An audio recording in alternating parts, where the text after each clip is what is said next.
You know the soundtrack, you know the music, you know exactly what time it is. Hello everyone and welcome on in to the 6th ever EU ARMS PR Invitational. The top 8 players in Europe have been confirmed. They have gathered here today for your viewing entertainment and will be battling out in best of fives from start to finish as we see who is going to be the next victor in this wonderful season. And obviously there is a prize pool currently underway as well. If you want to chip on into that, you can feel free to do so. Exclamation donate, I believe, should be able to ping up the link in the chit chat. And of course, exclamation bracket as well if you want to keep an eye on what is going on here today. So, for those of you who haven't already seen, the top 10 players in the season were from 10th all the way up to 1st. We had Ghost, we had Aloria, Replicant, Yam, Rafa, Iceman 92, Alistair, Junior, Grimwood, and naturally, who else is going to be number 1? But the revolutionary Rafa up in there in that top spot, as is always the case. But the top 8 always get their perma lock-ins. However, sometimes situations can come up, and I do have to inform you that both Alistair in 4th and Junior in 3rd, both unfortunately not able to make this competition today. So Aloria and Ghost will step up to take their place to fill in those spots. And that means that our bracket today is looking mighty tasty, it must be said. Up in that first round bracket, we've got an all-German affair and an all-Brit affair as well, as we see Rafa and Ghost go up against Iceman and Rafa and Ghost and Iceman and Replicant respectively. In the middle, we've got Rafa versus Yam, and we've got Grimwood versus Aloria. Going into this, Grimwood is your reigning champion, as it were, in terms of the Invitational. Rafa has won this 3 times, Junior has won it once, but Grimwood was the one who won it last time out, so they will be looking to try and hold on to that if they can. But we all know that everybody here has a very good shout, so we will soon find out what the situation will be. I have been told that it will be Yam going up against Rafa in the early stages, so a lot to look forward to tonight, and hopefully you're all just as excited as we are.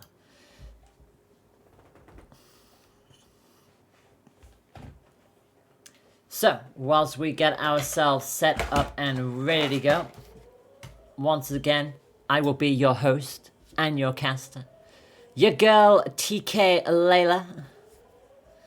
And we got a nice little fancy update as well. Massive shout out to everybody who has been working on this from behind the scenes. Seriously, cannot thank you all enough for your continued contributions as we get ourselves ready for the early stages. I do believe we will have 2, not 1, but 2 round 1 matches to start ourselves off with.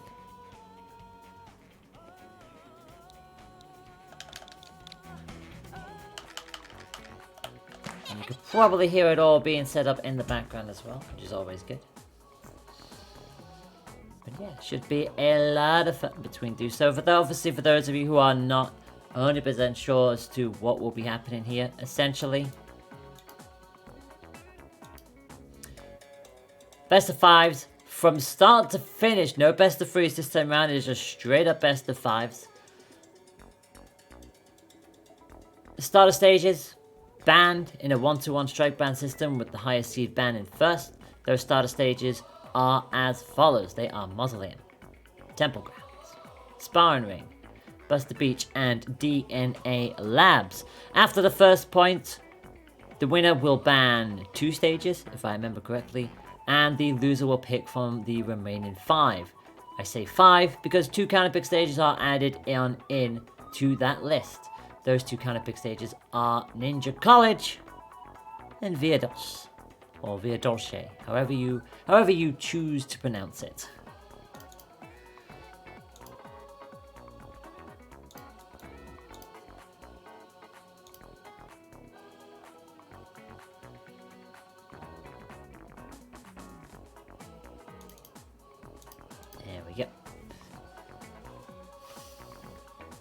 Now, do remember that there are a lot of potential. There's a potential here for a lot of like first times and everything like that. Like I said, we've had 3 winners throughout 5 of these events. Rafa winning 3 times, Junior and Grimwood both winning once. But on top of that, the top 3 and the top 4 spots are also massively open here. Like, the credentials speak for themselves. You know, Rafa, Grimwood, Yam, Iceman. That was the top 4 for the first cup. Rafa did it again with Yada taking second place in the second one. Rafa losing out to Junior, who came in and managed to take that one away from them. Rafa managing to get it back, only just ahead of Grimwood. Replicant and Iceman getting in on the mix once again. Alistair making runner-up in the previous season, only to be bested by Grimwood, with Iceman and Replicant again trading positions, as it were, down in 3rd and 4th place. So anything can happen. Anything can happen, and it's going to be a lot of fun to see what both of these players are going to bring to the table. Now, the best part about all of this is that if you're new here, some of you may or may not know what character each of these 2 generally go for. So Rafa, most of the times you'll see them bring out Kid Cobra. They do have a twin tail in the back pocket, but for the most part, you'll probably see them stick to the Cobra. Yam, meanwhile, Min or Lola, has been doing a lot of Lola as of late, but also has the Ribbon Girl as well, so plenty of choice for them as we get ourselves on the way for our first matchup. It is going to be Yam on the left-hand side of your screen, Lola Pop, Triblast, and the Scorpia. Meanwhile, Rafa, as I thought, Kid Cobra, and their usual combination, their usual go-tos in the way of the Megawatt and the Popper. One of the lighter arms in the game combined with one of the heavier arms, and therefore one of the slower arms in the game. But don't let that fool you. It's still going to pack a lot of punch, obviously, but that's scary intimidation. Poison stack already being applied, which is always nice to see the Scorpio actually get the poison stack off. It does get a little annoying when it does stay on there for quite a bit, and it cannot stack up to 3 points of damage if you're not careful, which is why Rafa is doing their absolute best to just keep Yam grounded for the time being. Gonna punch through the grab attempt. Yam goes in with the rush, unfortunately misses it. Rafa follows in with a counter rush of their own, immediately gets the blip on the first go round, so rush advantage definitely going Rafa's way. Gets another knockdown with that Popper, just looking for one more little tap, but the Tri-Blast gets a lot of good coverage out of it, and does manage to keep Cobra at bay for the time being. Another solid Scorpio hit. Manages to stop the Popper before it can get to them, and does get the shield up in time as well. Rafa needs to play this incredibly carefully. I say that knowing full well that Kid Cobra likes to get in everybody's faces, and that is exactly what Rafa decides to do at that point. Immediately up in Yam's face, gets the little tap, and gets the initiative, but can they hold on to give themselves the first point in this matchup? Off we go again. Yam is unfortunately going to get caught straight in the midst of their jump. Lollipop, a very bouncy character, very flexible character, but unfortunately going to go straight into that rush of Rafa. Not going to get the second juggle at the very least. Yam comes back with a rush, gets a little bit of chip damage, but nothing more than that. At least manages to get the poison hit at the end of it. And Rafa just decides to shield and wait for the stack to remove itself, and it does over time. Another solid Tri-Blast hit from Yam, keeping themselves very much alive in this situation. Remember, it is the early stages, it is a double elimination, so even if you do lose the set, you still have another way of getting up into grand finals. Just makes that route that little bit harder, especially when these are the best players in Europe right now. Another Popper hit straight into Yam, gonna knock him down. A nice Tri-Blast exchange, but it is Yam who is in a very precarious position. Just about gets shimmy to the side, and that rush will do no further damage. Rafa does at least manage to get another 1-2 as a result of Yam going in for that jump. Yam does have rush on their side, has got 30 seconds left on the clock. Ideally wants to try and find a little bit more hit. Unfortunately, Rafa, with the speed of that Popper, is going to wrestle that rush advantage away. Tries to go for the stylistic grab KO, but it's not going to happen this time around. 15 seconds left on the clock, and the Popper is going to be what starts this set off in Rafa's favor. It is going to be a 1-0 scoreline on the side of Rafa.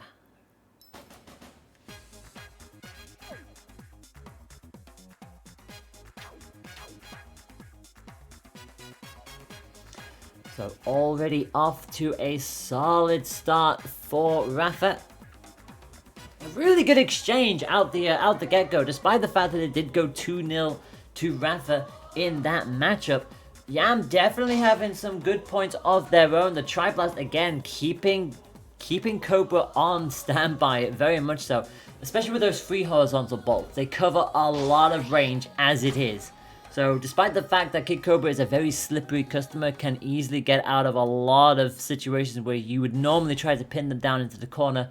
It's why you try to have that extra coverage with the Triblast. But they are going to switch things up. Yam is going to bring in the Min, Phoenix, and the Parasol at their disposal. Meanwhile, Rafa's going to drop the Megawatt, come in with the Clapback.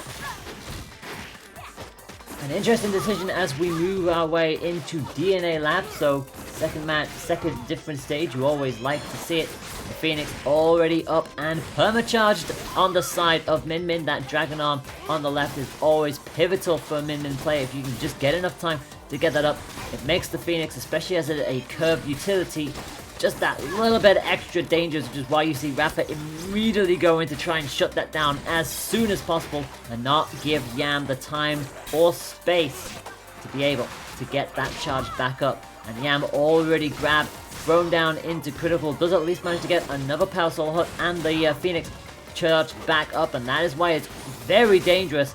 Double on the fact that it is a fire element, so if it does hit as charged, it will immediately knock you down, as it does again with Rafa. Playing this from range, has to go in with the rush, because otherwise that would have done a lot of damage to them. Doesn't get any purchase with it as a result, and hands that rush advantage straight to Rafa, who is going to also juggle on up. Not going to hold on to it, probably didn't need to do that, but Rafa, being Rafa, knows a KO situation when they see one, and that is going to be another point on the board for Rafa. Can they make it 2 for 2?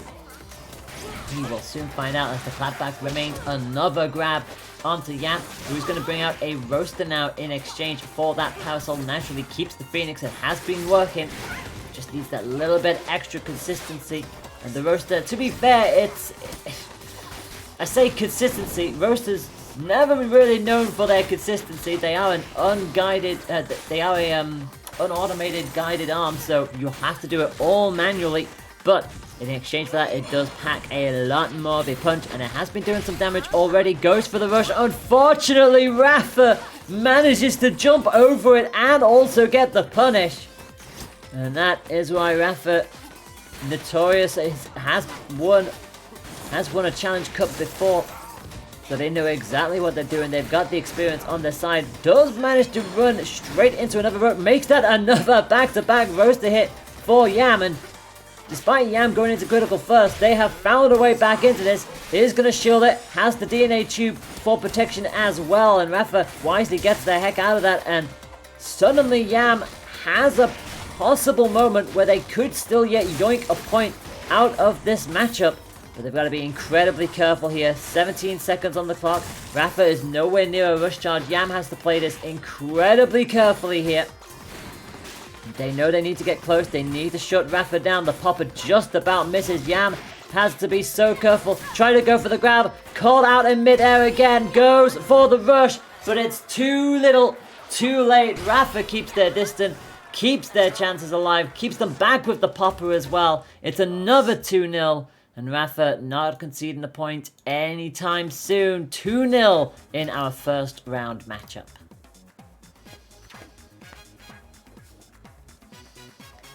Yeah, not much Yam could really do in that situation. Doing everything they can to put that pressure back onto Rafa, and doing incredibly well to stay in there as well. But unfortunately, so many of their rushes have been shut down by Rafa. Rafa just, again, the confidence. They just know when to sort of like bait out the rush, when to pull back, and showing you exactly why they are one of the best players. Remember, they finished they finished 6th in the power ranking for the season. Only just ahead of Yam. Yam was right behind them, so very much all to play for as we go into our next matchup. Straight back to DNA Labs. We're going to stick with the Min versus Kid Cobra. Clapback is gone. In fact, Rafa's gone for a whole different switch-up. We've got the nade and the whammer coming on out now. So the whammer, well, it's a big hammer, as you can see. Does a nice little flick before it lands. Not that you'll see it utilized too much because a grab into a nade explosion already puts Rafa in the driving seat. They are looking to end this set in style. Ice Dragon and Roaster for Yam, but they are getting absolutely juggled here. The Dragon does excel at range, and unfortunately, a character like Kid Cobra really excels at being up close and personal. That's exactly what they're being. Another shutout with the nade. Yam already into critical condition, especially with that grab. Pretty much anything will KO them at this stage, especially with the heavy utility that Rafa is bringing on in to the table. And this is a dire match here for Yam. Not the right arms to be going into a match with that. Ice Dragon just could not get going at all. And the Roaster was consistently being stopped by the nade and the whammer respectively. Phoenix is now going to come in, and immediately the Roaster does find its mark. And the Phoenix should be a much better tool to utilize with than the previous matchup. So we'll see how this plays out. But having said that, this is also Rafa we're talking about. Immediately up in their face. Immediately with another grab on their side. Again, that big old hammer. Incredibly intimidating to go against. Like I said, it does do that little flick before it lands. And that is a disarm for Yam. And that is a free rush. So nice damage on their side. They also make sure that... Oh, unfortunately, they lost the advantage. Immediately backed up to make sure that Phoenix was upcharged, and straight away Rafa went in with the wake-up grab. Caught out by their own explosion though. So Rafa does need to be a bit careful here. They are throwing in just a little too many punches. They feel like they could just take Yam out with sheer pressure, but so far Yam has a much better read, and actually the Phoenix is going to stop them from doing anything with that rush this time around. And again, another quick double volley from Rafa.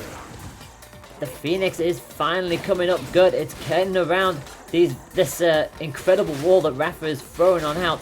And as long as the Phoenix can hit, especially in its charged up state, Rafa is going to find themselves dropping on down. Yam on the cusp of critical, but having said that, they've got to rush up as well. They have the health lead, but unfortunately dodges in to another need, and it hands the advantage back to Rafa. 10 seconds left on the clock. This could be a shutout in every game, or Yam might yet still steal a point. They have to make the marks, but they can't do it at all. They run out of time, and once again, in back-to-back matches, they pop the rush too late. Nothing that they can do. Rafa is going to win 2-0 in every matchup, and that is a 3-0 victory for Rafa, who makes their way through into the next round, into the winners semi-finals.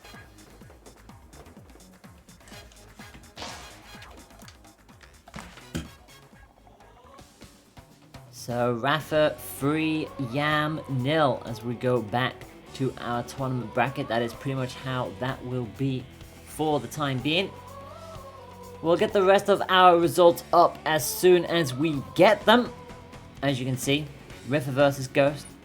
Rafa versus Yam just ended here. It was 3-0 for Rafa. They will take on the winner of Rafa or Ghost. Definitely an interesting matchup to keep an eye on. So we'll go down into the other side of this bracket now. Grimwood is taking on a lawyer as we speak. Oh, and we do actually have a result. There you go. It's popped up there. Yeah, Rafa and Yam through into winners semifinals. Yam will drop on down into underground round 1.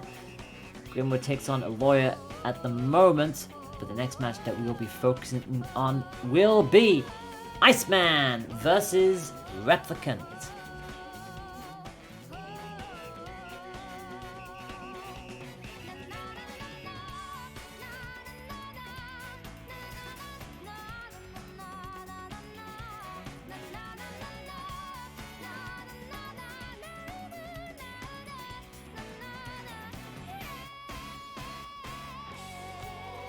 Okay.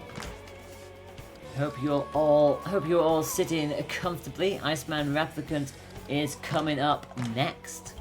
And again, these two individuals are, like I said, these are the top 8. for a reason. I'd say top 8, top 10. You get the general idea. They know exactly what they need to do. They know exactly what's at stake to try and pop themselves into the history books. We do keep our lovely little record books in hand. For the PR Invitational, I keep a track of the top 4 finishers. So we always give a shout to who just missed out and who made it onto the podium positions officially. And we do have word that Ghost did take a game out of Rafa, ends 3-1 in Rafa's favor. But a very good showing from Ghost in the early stages. You gotta applaud that. Always nice to see.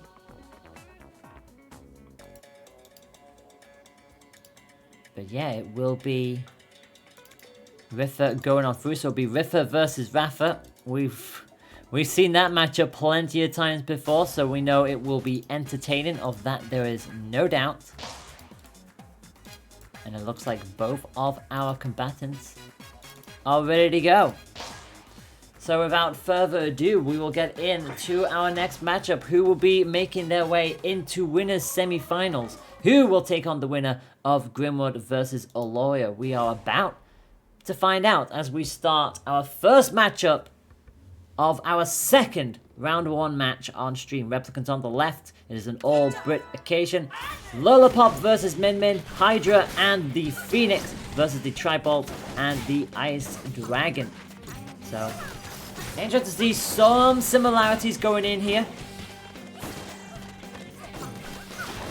The Bolt, again, a very good tool to be able to utilize against a character as bouncy and as flexible as Lollipop. The Ice Dragon is always a nice little pick for Min Min, especially combined with the Tribolt as well. And that being on the Dragon Arm will definitely put a lot of pressure on Rep. But having said that, the Hydra is doing the exact same thing alongside that Phoenix. It's a double fire loadout, so as long as one of those can hit as a charged up state, it will immediately rob Iceman of that big old Tribolt that is currently charged up, as you can see there. Only a knockdown will be able to take that. A rush will do so as well. Thank you very much. 335 damage on the side of Iceman with that combination of the Phoenix and the Hydra. Iceman now going ready to go. Unfortunately, only gets a slight tag.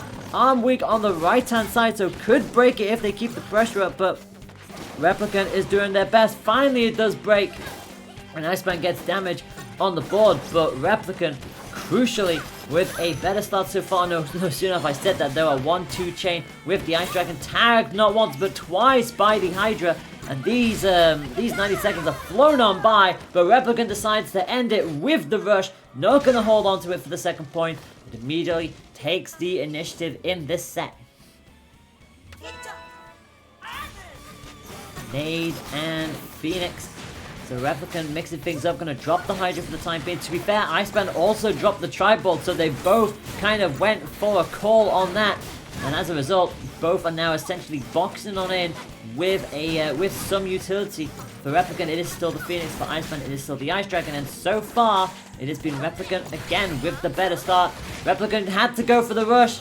Iceman had to go for the rush, but unfortunately it was shut down by Replicant immediately. Again, no dice for Iceman, who unfortunately dashes right into another nade. And Replicant also now going to fall foul to an explosion, robs them of their rush as well, but crucially, the 1-2 chains that Replicant keeps throwing on out is just keeping Iceman pinned against the wall. Arm weak on the right hand side as well. Replicant has barely broken a sweat in this second point, and Iceman has it all to do if they want to find a way back. They'll get the charge up from the nade again. As it gets disarmed, it explodes in their face. It gives Replicant another incentive to go for the punch. And Rep is going to be starting with the first point in this confrontation. Good start for Replicant. Iceman just could not get into that second match. The first one was pretty close, it must be said, but the second one, unfortunately, just nothing that Iceman could do, because consistently hopping back up into another explosion. And well, I guess in situations like these, the nade combined with the Phoenix working a little bit better than the nade and the Ice Dragon. I could see where Iceman was going for, trying to trade in that unguided goodness for that extra firepower, and obviously explosion can really buffer a Lollipop, but unfortunately the Ice Dragon really does excel at range, and Replicant was just not allowing them a chance to get that dragon out in that second point, so it be like that sometimes. Iceman is going to try the Ice Dragon again with the Tribal. It did work in Mausoleum. Now we take it into DNA Labs. As Lollipop, meanwhile, going to stick with the Nade and Phoenix combination. Clearly very happy with how that last match went up, but is going to jump into the Ice Dragon. Finally does get a little bit of a poke onto Iceman, who does not have the Tri-Bolt charged up yet. Again, now trying to find their way through. Gets themselves to range. DNA Lab is one of the biggest stages in this game, and because of the tubes as well for that extra protection, it does mean that Iceman has a lot of different ways to be able to charge up that left arm and keep it there for as long as physically possible. In fact, they'll go for the rush, but again, the bolts managed to chip Replicant, but it's not direct enough to be able to stun them there for any length of time. And again, Replicant just shimmies on out and gets the shield up to protect themselves from the rest of the damage. But having said that, Iceman still significantly more comfortable this time around, not taking that much damage. Actually tried to get out of it, manages to do so as well. Again, that tube really not helping Replicant in the slightest, and it means that Lola is going to be the one to drop down into critical condition first. Dragon not going to hit, but again, the bolts, they cover so much range in that immediate vicinity that it's really starting to catch Replicant off guard. Slowly being pinned against the tube. The Dragon will pierce on through. So we are not going to have a full shutout like last time round. There will be a point on the board for Iceman, but can they make it official by taking this matchup away from Replicant here? We've got a couple tubes down this time round, and unfortunately, wrong place, wrong time for that rush activation for Iceman. They at least managed to use that time to get behind the tube and get the bolts charged up, but they are using to great effect here. And like I said, they are intimidating at the best of times, let alone when they are perma-charged like this. Unfortunately, Iceman missing the grab. They've got a fair decent amount of damage in the early stages, but they could have really done with that grab. Can they break the arm? Yes, they can break the arm. Hydra will come on through some decent damage to at least gives Replicant. In fact, that's another broken arm. They just about able to knock them down with the Phoenix as well. And another one in mid-air. And despite handing the rush advantage back to Iceman, some really good consistent fiery chains from Replicant definitely brings this scoreline level for the time being at least. And again, keeping themselves at range, but unfortunately Iceman gonna fall foul to another fiery arm. Both players do have rush available. Again, the Phoenix finds a way around, and Iceman realizes this is not working out for them. Quickly doubles on back, trying to use the tubes to their advantage again, but the second one drops down. They're right back, they're pinned into the corner. Somehow Replicant doesn't hit the rush, and Iceman not only punishes it, but shoves them into critical. And a rush of their own could still yet win them this match, but they're going to try and see if they can stick the landing with just the last 10 seconds. Rush will come out. Replicant wakes up into it, and nothing Replicant can do about that. Iceman will make this matchup become one apiece.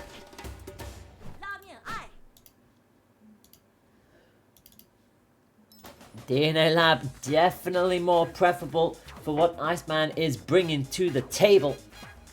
And finally, not only being able to get that dragon up and consistently out there, but the bolts supporting it beautifully. And Replicant not able to have an answer to that for the time being. So, one apiece in the early stages. Remember, this is a best of 5. And we do have confirmation that Grimwood has taken Aloria out by 3 points to 0. So what that means is that the winner of this will be taking on Grimwood in the other semi-final. We know Rafa and Rafa will be taking on each other in the first of the semi-finals, but who will be taking on Grimwood? Well, whatever happens, it does mean that it will be an all-Brit round 1 here and an all-Brit semi-final as well. So very interesting to see how this will play out as we head on into Buster Beach. Nice, sunny and fresh. I know summer is very much on the horizon over here. The sun's out, so no better time than to spend the beach here. And again, Lola versus Min Min.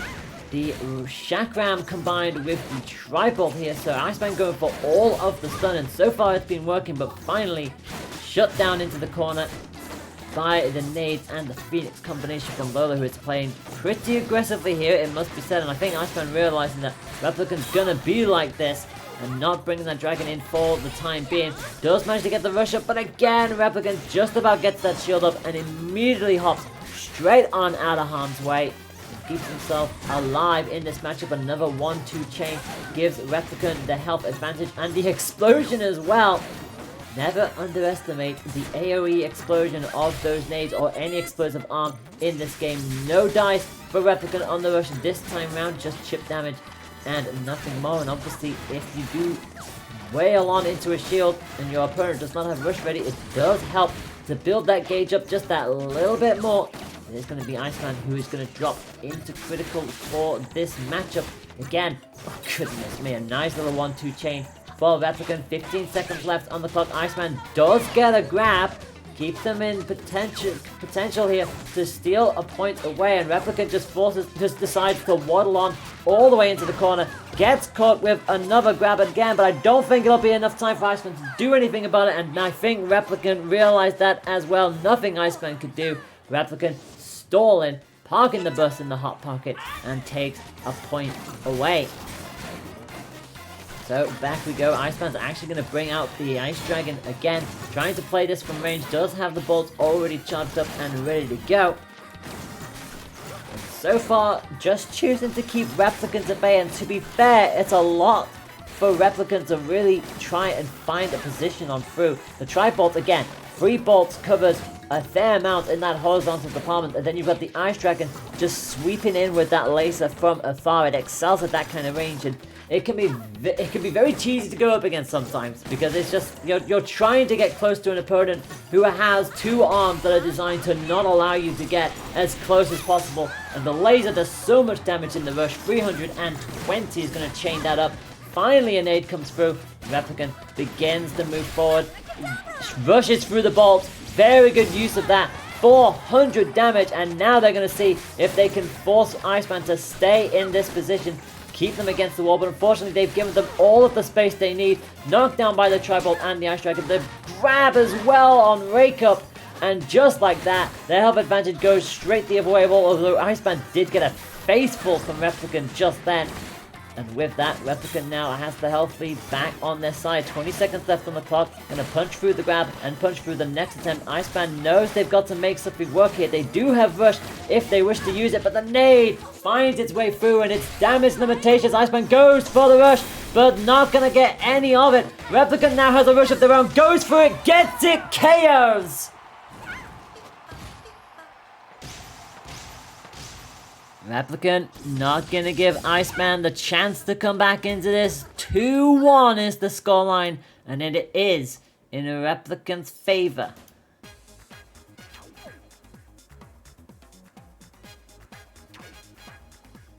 Could be a slight upset in the early stages. Remember, the power ranking is as follows. Iceman 5th.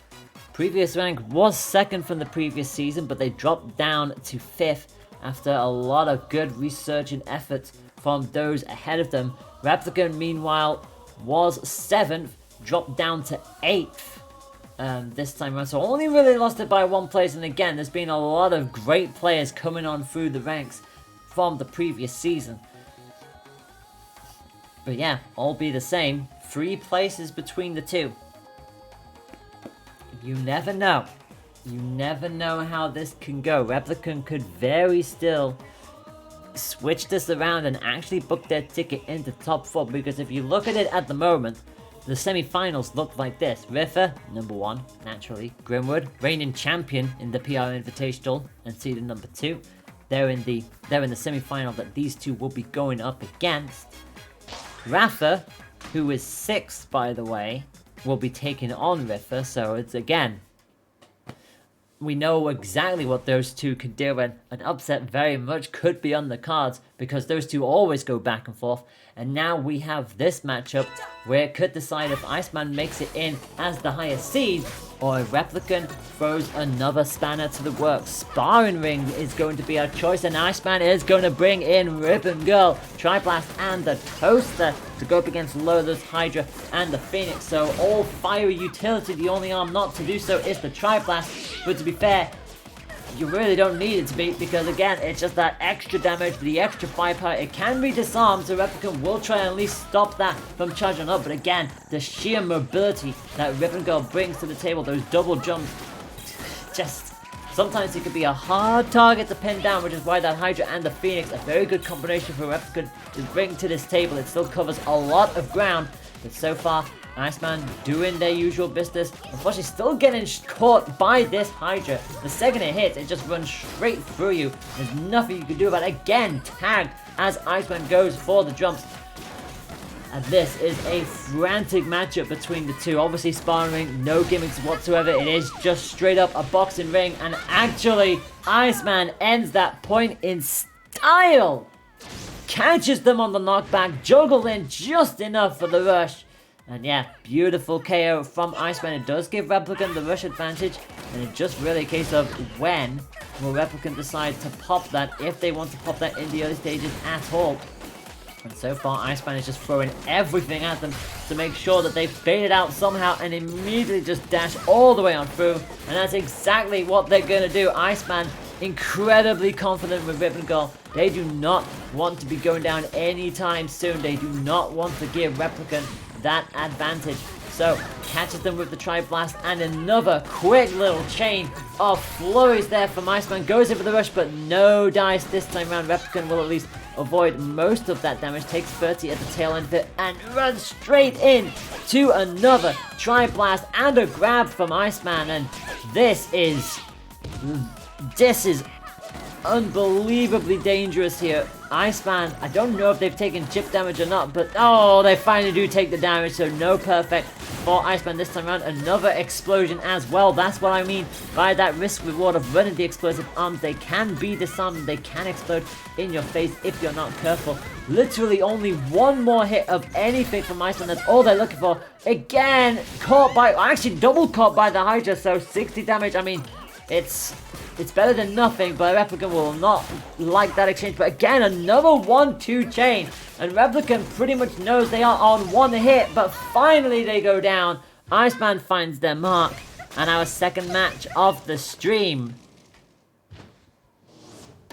goes to the final match.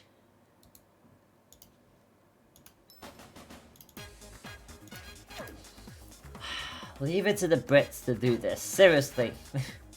Round 1. And our best of 5 goes the distance. Because of course it does. So far, how this has been is that Iceman picks a stage, Iceman wins on the stage. Replicant picks a stage, Replicant wins on the stage. So you have to wonder, if this streak continues, will Replicant win based on those results? Or is Iceman going to keep Ribbon Girl, knowing full well they've got the confidence to be able to just run rings around Lola at the moment and be able to come out on top in the end? Well, that remains to be seen as these two get their bands going. We are going to see our first counter pick of the day. Would you believe it? Via Dulce will be going on up between these two. Mausoleum and Temple were banned. Via Dulce will be our first counter pick. The other counter pick stage is Ninja College. I don't know if we'll see that on stream today or not, but still, you gotta love it when you see a nice variety on tournament day. Like, sometimes we'll have events where it's just one stage over and over and over again.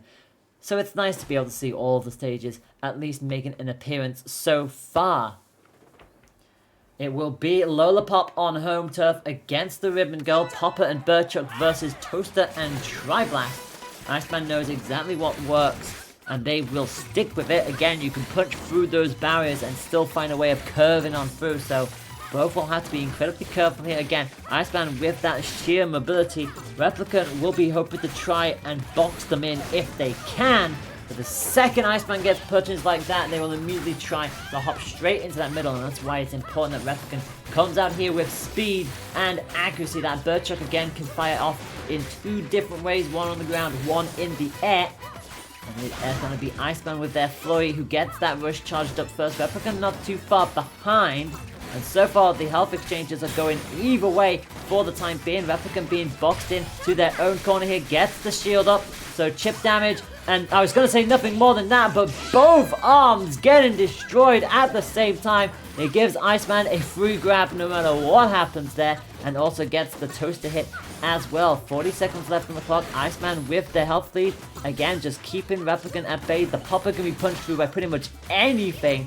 So it's really up to Replicant on being able to utilize the Birdchuck to get themselves into a position where Iceman cannot retaliate to that charged up, fast, windy goodness that is that popper. And again, Iceman being a hard target to hit. Replicant punched into critical. Iceman with the health lead gets the grab as well. Not quite the KO, but with 10 seconds to go, I do not see a way back into this for Replicant.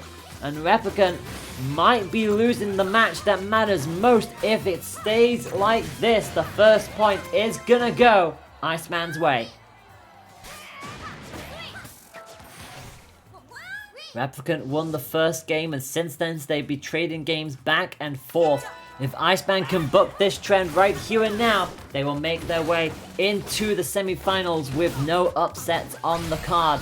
It is going to be a rush from Replicant, but nothing is going to find its mark. The Hydra was switched for the popper, but Iceman had the shield up anyway, and now it gives rush advantage straight to Iceman. Does get run over by the Hydra though, and in fact gets tagged by it a second time.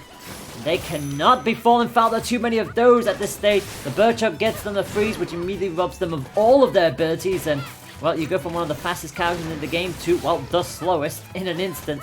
Does manage to get the knockdown, goes for the rush, but again, chip damage and nothing more than that. Replicant fires back immediately with a charged up Hydra, and in fact gets another 1-2 chain with it. And this is the performance Replicant needed.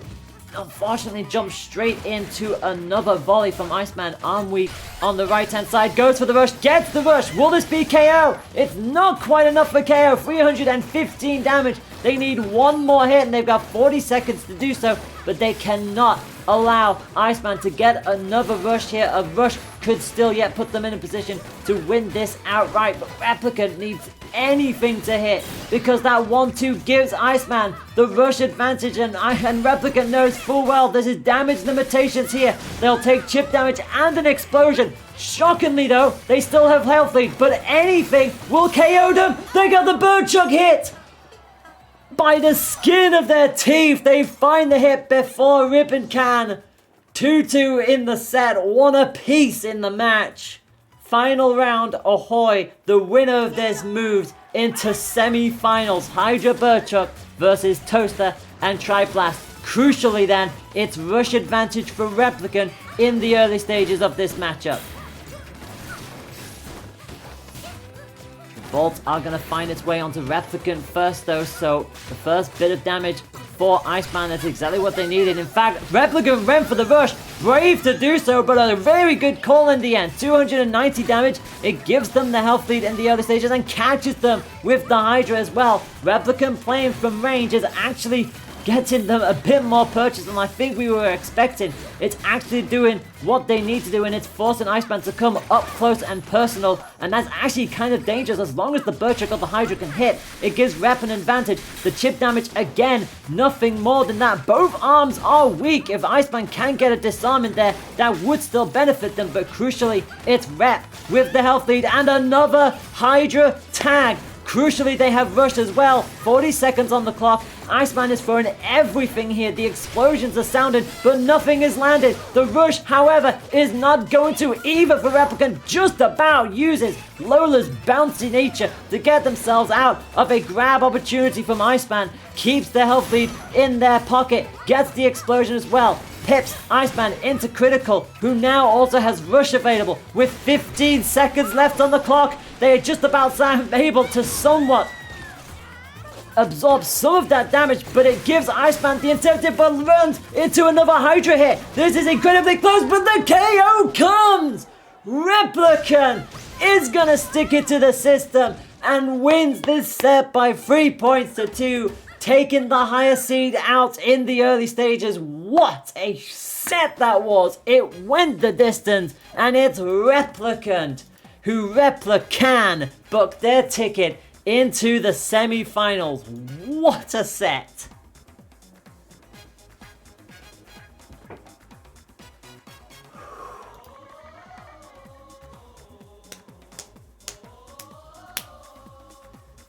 That is how you do it. That is a set worthy of any position in the tournament. Heck, that would be a set worthy of a final right there. But instead it's round 1. Would you believe it? That's what I mean. That's what I mean when I say that this, these are the 8 best players in Europe right now, and they are proving that right here and now, even in the early stages. So round 1 is done and dusted, and we already have a casualty in our tournament. Come on, we couldn't even get out of round 1 for that. Yam has already knocked Ghost out of the tournament. A 3-0 defeat for Ghost means that they will be going no further. Yam advances into Underground round 2. Commiserations to Ghost, but again, took a game out of Rafa. That is always a good thing.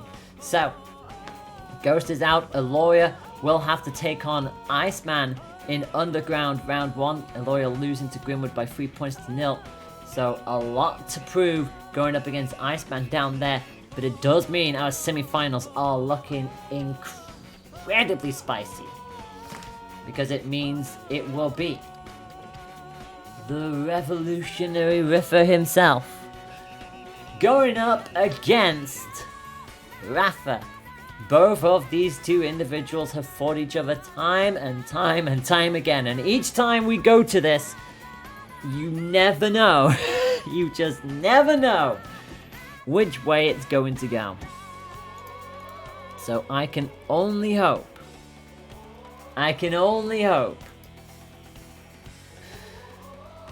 that it's close. That it is anywhere near as close as what we just witnessed between Iceman and Replicant. But we'll see. When you look at the stats don't lie. Rafa has won so many more cups. Has been in the top 3 so many more times. They have won 3 PR Invitationals. Rafa has never made it into a top 4 in the Invitationals. No better time to do it than now, I guess, but that remains to be seen. That remains to be seen.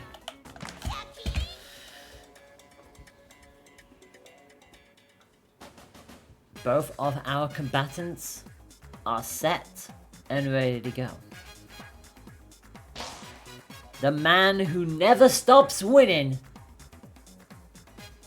against the individual yet to make it into the top 4 of a PR Invitational. Could the 6th time be the charm?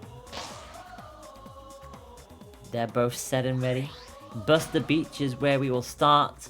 And you have got to be kidding me. It's a Kid Cobra Ditto. Oh, why? Alright, Rafa with the Popper and the Megawatt. Rafa with the Hydra and the Slam. Oh boy, here we go. So Rafa taking a page out of the books that we have seen time and time and time again. And is immediately going to be pepped on down for the time being by the combination of the Hydra and Slam. Both trading their windy exchanges. The Popper obviously the quick of the two, but crucially the Slam is curving around and is finding its mark where it matters most. And it does mean that these two are coming in all arms ablaze. Both with Rush set and ready to go. It's Rafa with the slight health advantage in the early stages. And again, Rafa unfortunately jumping straight in to that megawatt. Another popper hit from Rafa, who immediately sends Rafa down into critical condition. The Hydra does at least manage to get some purchase. And again, just floors Rafa the second it hits. But again, the quick heavyweight of Rafa is unfortunately gonna stop Rafa in their tracks. Went for the rush, tried to jump over, and unfortunately for them, they are gonna get caught with the megawatt at the peak of the jump. And not only robs that rush away from them, but it gives Rafa that point and immediately juggles on in with a rush of their own.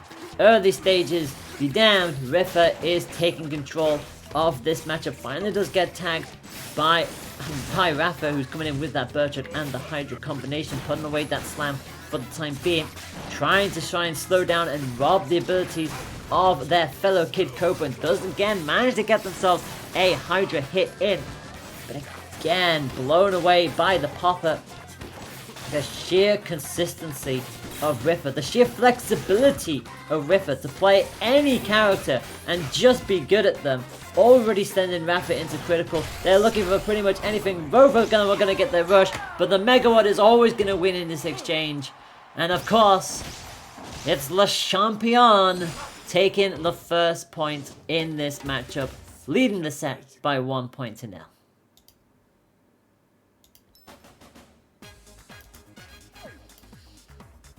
Rafa has been on a tear as of late.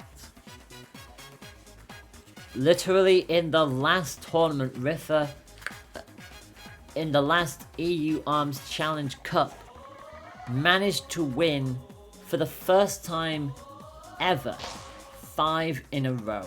No one has ever done that before. Rafa now pretty much holds all of the records in the Challenge Cup series, and he is currently the leader of wins in the Invitational as well. So you get the general idea. They are always looking to go one step further. They are looking to keep all of the records at their disposal. Viadolce is going to have another appearance on stream as we see Misango being swapped out.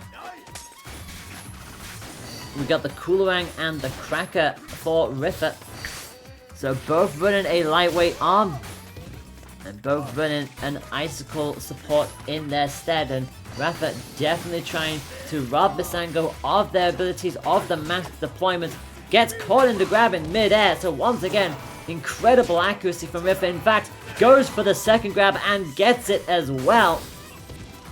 Again, straight in with the cooler and catches Rafa before they can even get themselves into position. And despite a really good start from Rafa, it is going to be Rafa who immediately starts to just train on. Goodness me, Rafa. What more do you say? Every single time you think there's that little bit of hope coming, that maybe someone can pop on to the same level, Rafa just finds a way of shutting them down time and time and time again. And with both having a rush at their disposal, Misango is going to deck themselves in that yellow mask.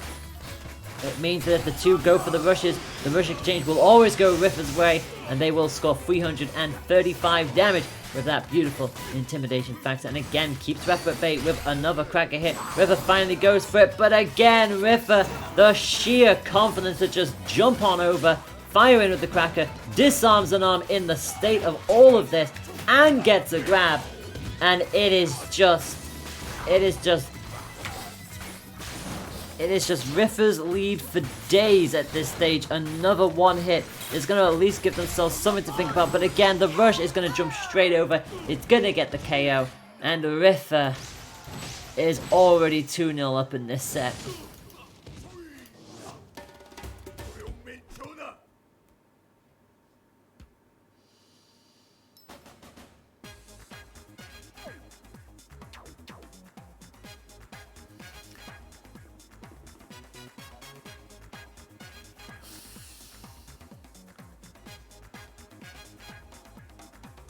To put this into context,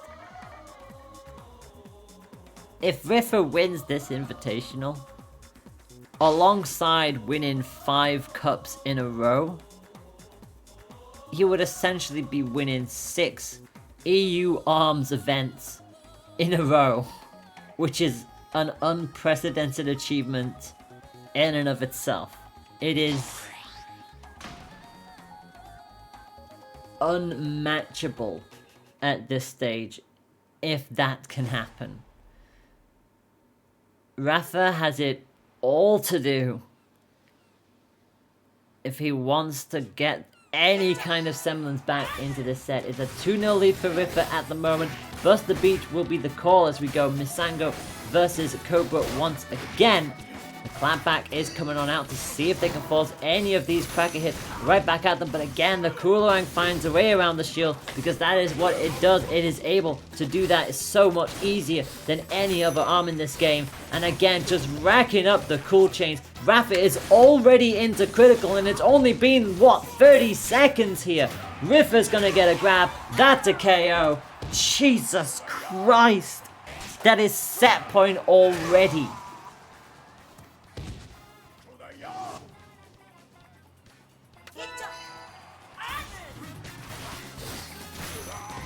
Rafa is determined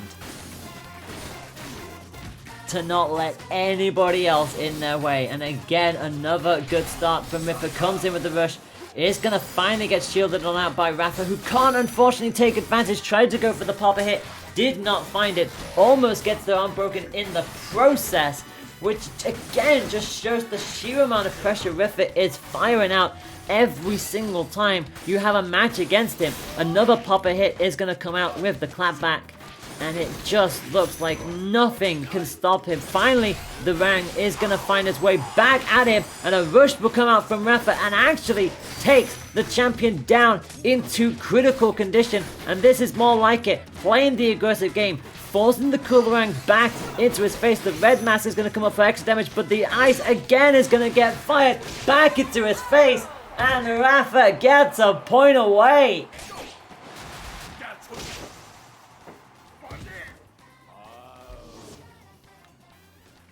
One apiece.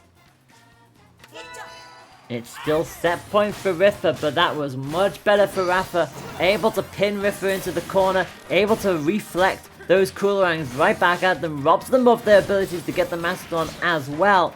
And it's exactly what Rafa needed.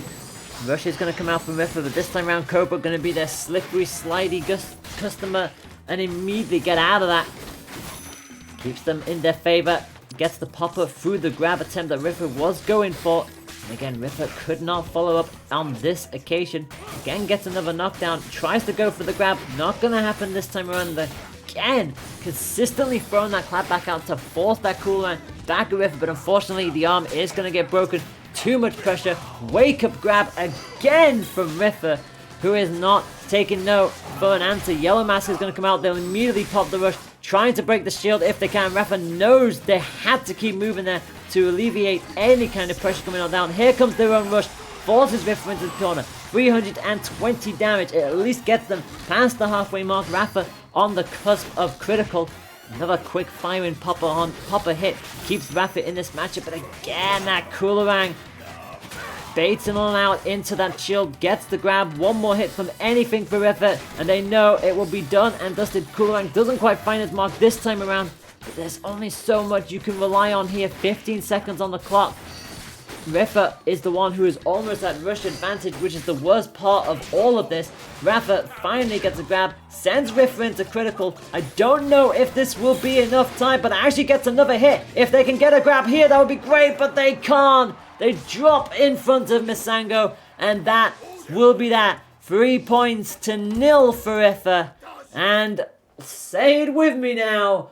Once again, Rafa is in the top 3.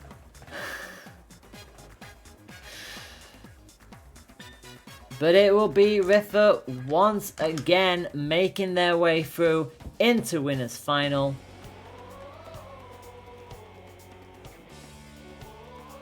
And looking to try and win their 4th PR Invitational. Like I said, only 2 people have won a PR Invitational that isn't Rafa, and that was Junior and Grimwood. Junior isn't taking part today. Grimwood is. And speaking of Grimwood, they will be in the next matchup between themselves and Replicant. Replicant getting that upset against Iceman 3-2. It went the distance. So I guess the question then now, can it happen again?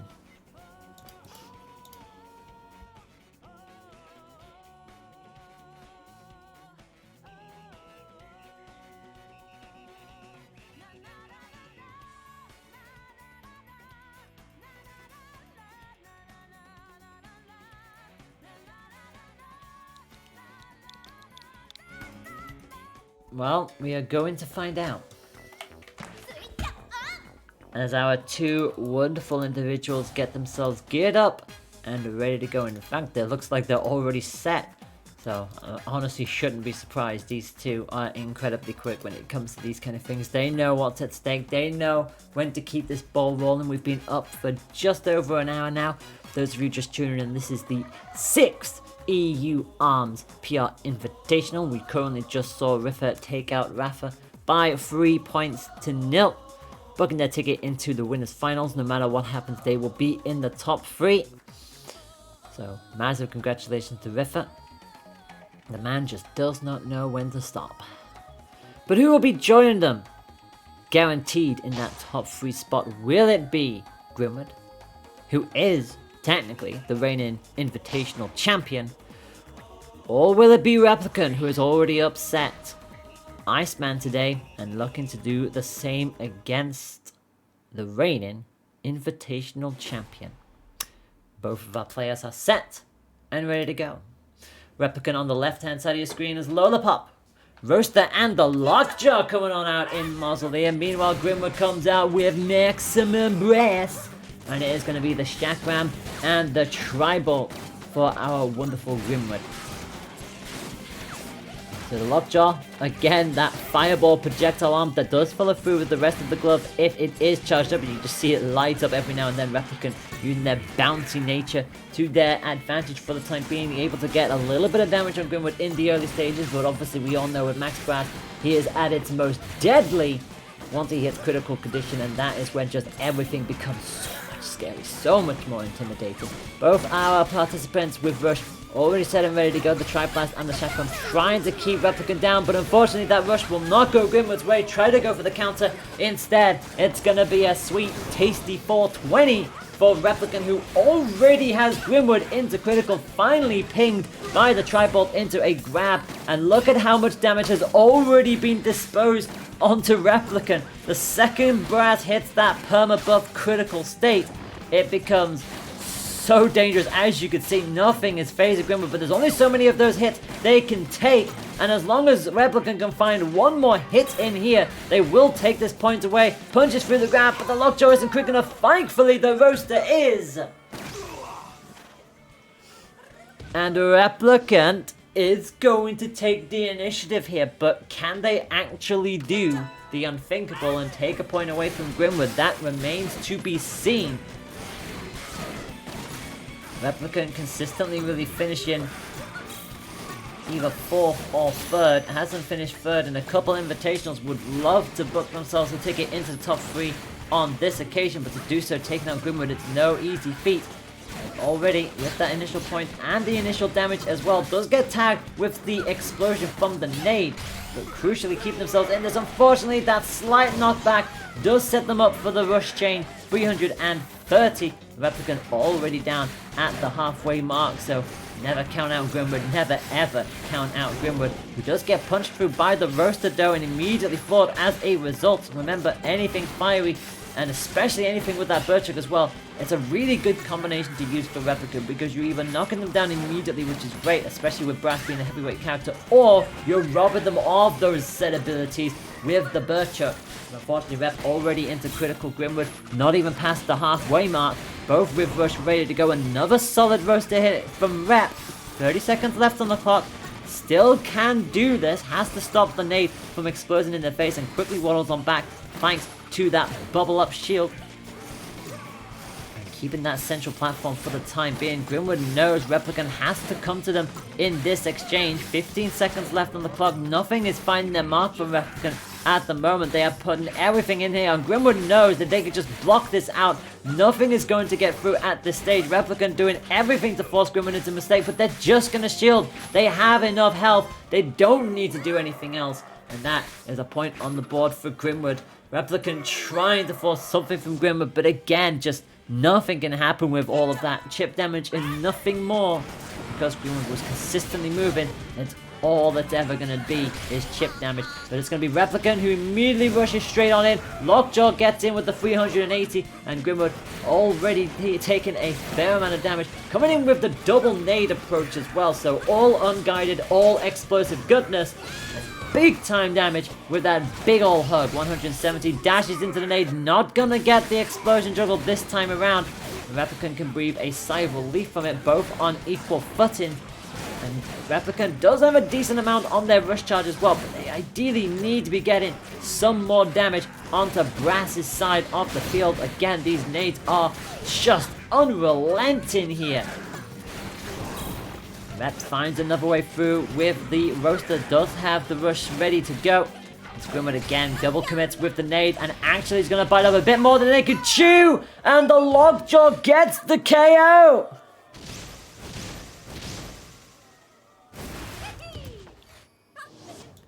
That big old fireball doing some big old damage, and it's going to be Brass who will not have a chance to do the intimidation factor this time around.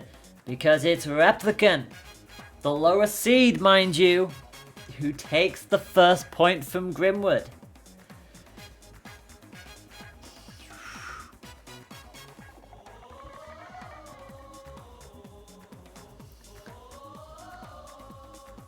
A great showing again from the pair of them. It honestly does not surprise me to see these two go all in with their potential. But I'll tell you right now, Grimwood is in for a heck of a fight here. Replicant can keep this kind of pressure up. Lola versus Brass once again. There is that Coolerang in the back pocket if Grimwood does want to bring it out. In fact, they will bring that out. Coolerang and the Tri-Blast will go up against that Roaster and Lockjaw combination. And Replicant really does have a strategy in mind against this Brass. But unfortunately, the Coolerang is going to rob them of their ability. Grimwood immediately goes straight on in for the grab and finds them out, gets another chill chain. Oh my goodness me. And now we're suddenly seeing that on the other side of the field. This is pretty much what we saw Rafa do in the previous match, just chain up with the Coolerang and get these grabs. Obviously a little bit more difficult with the Brass, so much more damage on their side of the things if the grab does go through. And Replicant already into critical, trying to force Brass to stay in the hot pocket, but Grimwood just keeps switching things around, taking a bit too much damage now in this in the latter stages. Replicant actually bringing this right back in to a good position for them. They may have been the first into critical, but Grimwood is on the cusp of it, and we have seen the Lockjaw KO from this range before, so Grimwood knows full well that Replicant will want to come in with this, and that is going to be another chill. Can they get the grab with that? No. Can they get the KO with that? Also no. Replicant's going to yoink this away. They have. What a play from Replicant. How patient do you want to be? And Grimwood will be kicking himself for that. Missed with the grab. Couldn't get the rush, and in fact Lola's bouncy nature got themselves into a position where they immediately counter rushed straight into Grimwood, and the Lockjaw, like I said, KOs from that range. Well, and it's going to be Replicant who is already bouncing loops around Brass at the early stages. Finally gets caught by a chill, and Grimwood not going to be holding back this time around. Immediately jumps straight on in there, gets the grab, gets the damage, puts themselves back in contention, but again a quick little roaster hit is going to peg them down. They'll reply with one of their own, so both rocking that unguided fiery goodness. It's going to be Grimwood who gets the rush up first. Replicant wasn't too far behind. Grimwood cannot afford to let Replicant get as many hits as they did in that last point in this matchup. They don't want to be 2-0 down in this set, but that is how you do it. Another roaster hit, make that 2 back-to-back roaster hits. Now, Grimwood will be buffed up here, and Replicant knows this is the hard putt to go through, but actually he's gonna get it! Replicant again has their patience. They saw Grimwood dash forward, they went for the rush. Grimwood tried to counter rush, but to no avail. Replicant is 2-0 up at this set. What is happening here?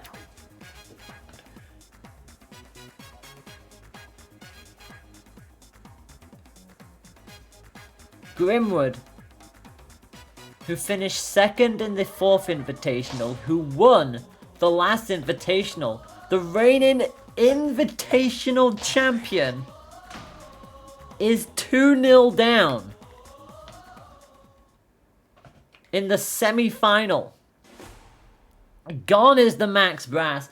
In comes Twintel. Will the slow-mo actress aura be better for Grimwood here than Max Brass's bulky critical nature, which to be fair, in both of those points were not even up for debate on the basis that the Replicant was KOing them before they could even get started with it. So, Grimwood coming in with the Chakram and the Chiller. Replicant not really switching things up. The Roaster and the Butcher coming on in to try and again rob Twintel of her abilities and then immediately go in for the offensive. Grimwood again needs to play this just a little bit more patient. They've definitely let Replicant take the driver's seat in the past couple of matches. They cannot afford to be doing so again here. Another roaster hit does go through for free, and this time round the rush exchange goes in the way of Grimwood, who gets themselves a bit of a health lead. But so far, Replicant has been making up for that with some really consistent hits that have been going through, and Grimwood, unfortunately, lacking that little consistency that we usually see from them. And Replicant, again, despite losing that rush exchange, has already gotten their health lead back. Unfortunately, does dash into a Chiller hit on the left-hand side this time around. But still, very good showing here. Replicant just giving themselves a little bit of breathing space. Rush will be ready for both of our participants here with 20 seconds left on the clock. Again, the roaster is always so hard to negotiate with, but the grab for Grimwood does make them that little bit more comfortable, forcing Replicant down into the hot pocket, and instead goes, you know what, I don't want any part of this. I will have health lead with this. You can't do anything with 5 seconds to go. Replicant knows that fully, and that is going to be that. That will be time. That will be the point to Grimwood.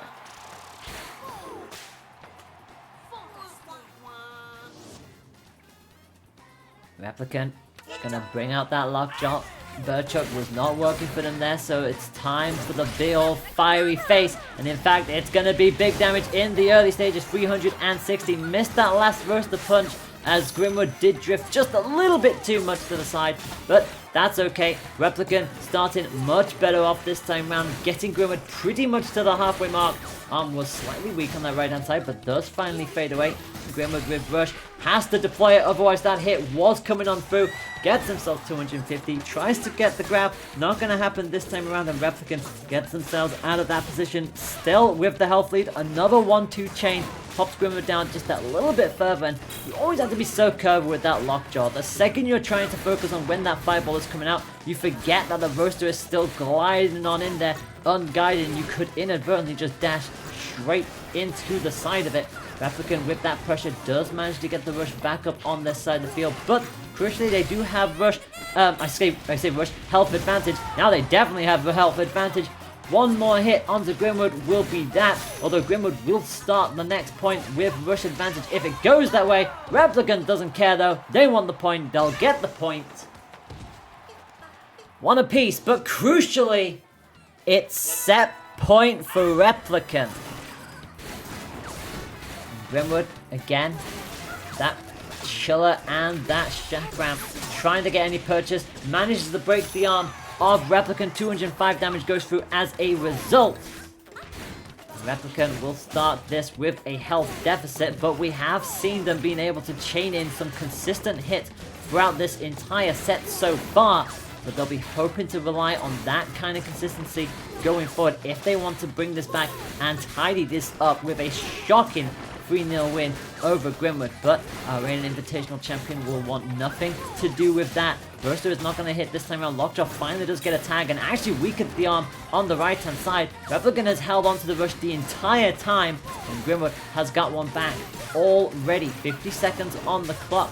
Still anyone's game, and it's actually going to be Replicant who blinks now with the rush, gets it, 360, gives them the health lead, but now crucially it's up to Grimwood as to when they deploy their follow-up. The roaster is going to hit though and put this pressure even further onto Grimwood, who now goes into critical with this. They do have rush advantage, but the health lead is not theirs at all right now. 25 seconds to go, 250 damage. That is how you do it, but you can't afford to take any more damage from either of those arms. They will likely do a lot of damage. In that, just that, it's a KO! And Replicant has just not only shocked Iceman in a best-of-5 thriller, they've knocked the reigning champion into the underground bracket. Replicant is in winner's final in the 6th Invitational. Where has this come from? Where in the heck has this come from? Replicant is seeded 8th. Grimwood is seeded 2nd and the reigning invitational champion.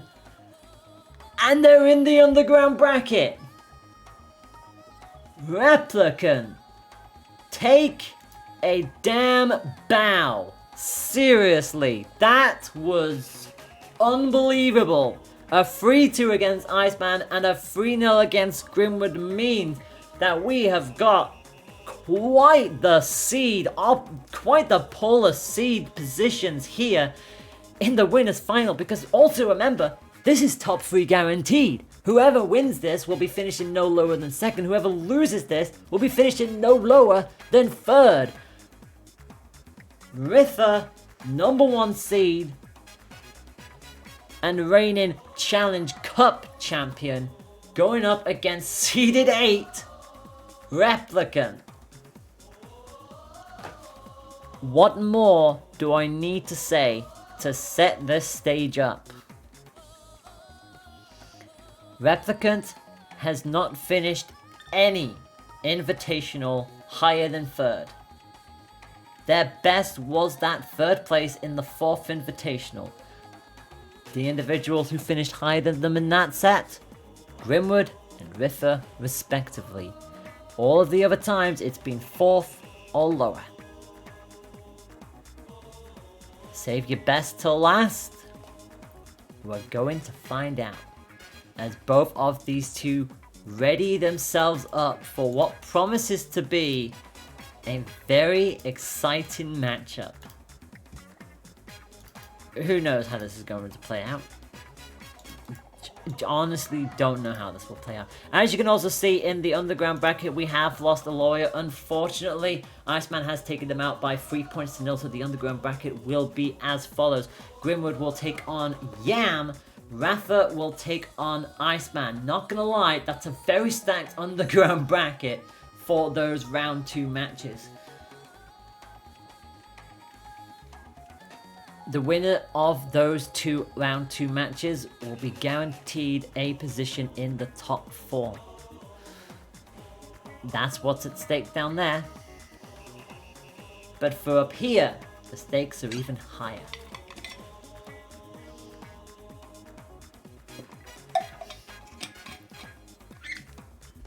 I say that knowing full well that actually the stakes are still pretty high in the underground round 2 as well. Grimwood needs to beat Yam to have a chance to retain their invitational title and to also make it into the top 4 again.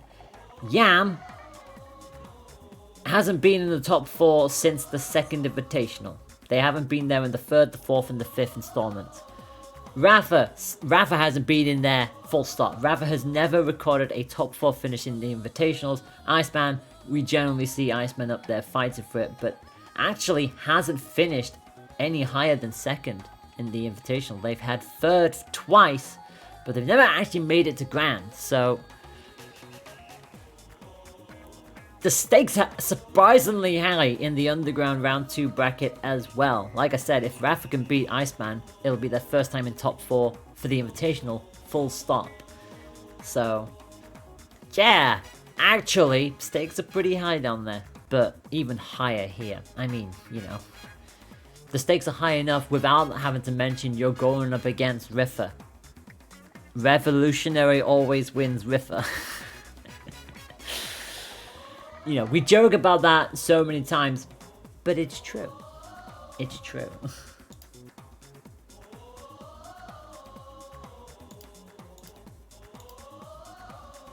So,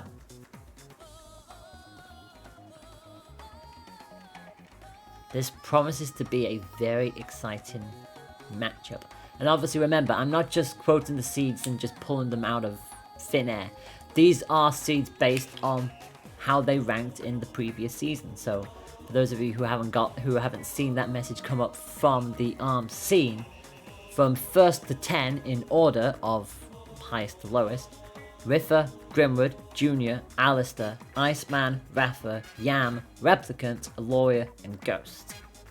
So that's where the numbers are being pulled from. This is literally how they finished, position-wise in the table at the end of the season.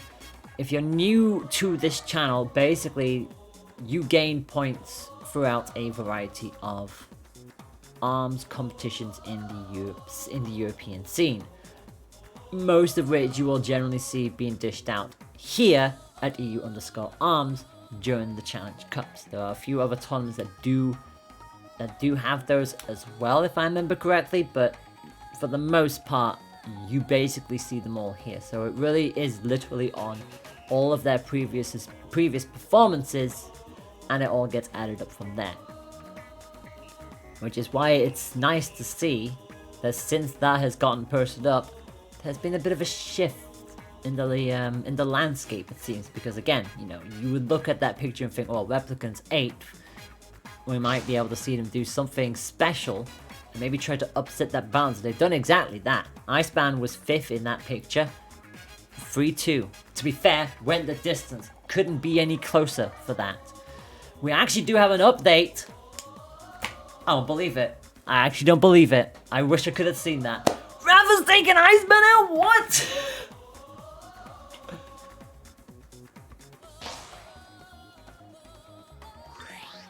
Rafa is in top 4. Rafa's knocked Iceman out. What? Iceman's luck in the Invitationals just don't seem to come up, it seems. I can't believe that. Rafa is in Underground semi-finals, but we're now going to focus on here, the winners final. We are underway. Replicant on the left-hand side of your screen as the Lola coming in with the Chiller and the Power Baller. Rafa, meanwhile, going back to the main that we usually see from them. It's Ninjara, it's Triblast and Ice Dragon here at Temple Grounds. Immediately trying to wall in with the laser, but again, the sheer spatial awareness with those beautiful Triblasts. Again, just going to put Replicant under notice, not going to give them a chance at anything in this confrontation. And immediately gives Replicant such a hard time in the early stages. Goes for the rush, actually kind of denies themselves on the rush exchange, but to be fair, already has done so much damage in the early stages. Replicant just cannot get forward in at all. And despite the 4 pillars being up for them, Replicant is not going to get any help from them in the early stages. Again, Ninjara's ability to just immediately teleport out the second they successfully block an oncoming arm, as you can see there, gets themselves a grab when Replicant least expects it, already pops them down into critical, finally gets a throwaway Chiller Punch to rob Rafa of that perfect. No perfects this time around, actually gets the chill as well. Replicant tries to go in for a little bit of extra aggression, but with 15 seconds to go, they're trying to just basically end this with some kind of confidence. Breaks through another Gravitant with another successful punch. Actually, there's a really good end to the match for Replicant, but unfortunately, it just started so much on Rafa's side. The KO will come, and Rafa takes the initiative.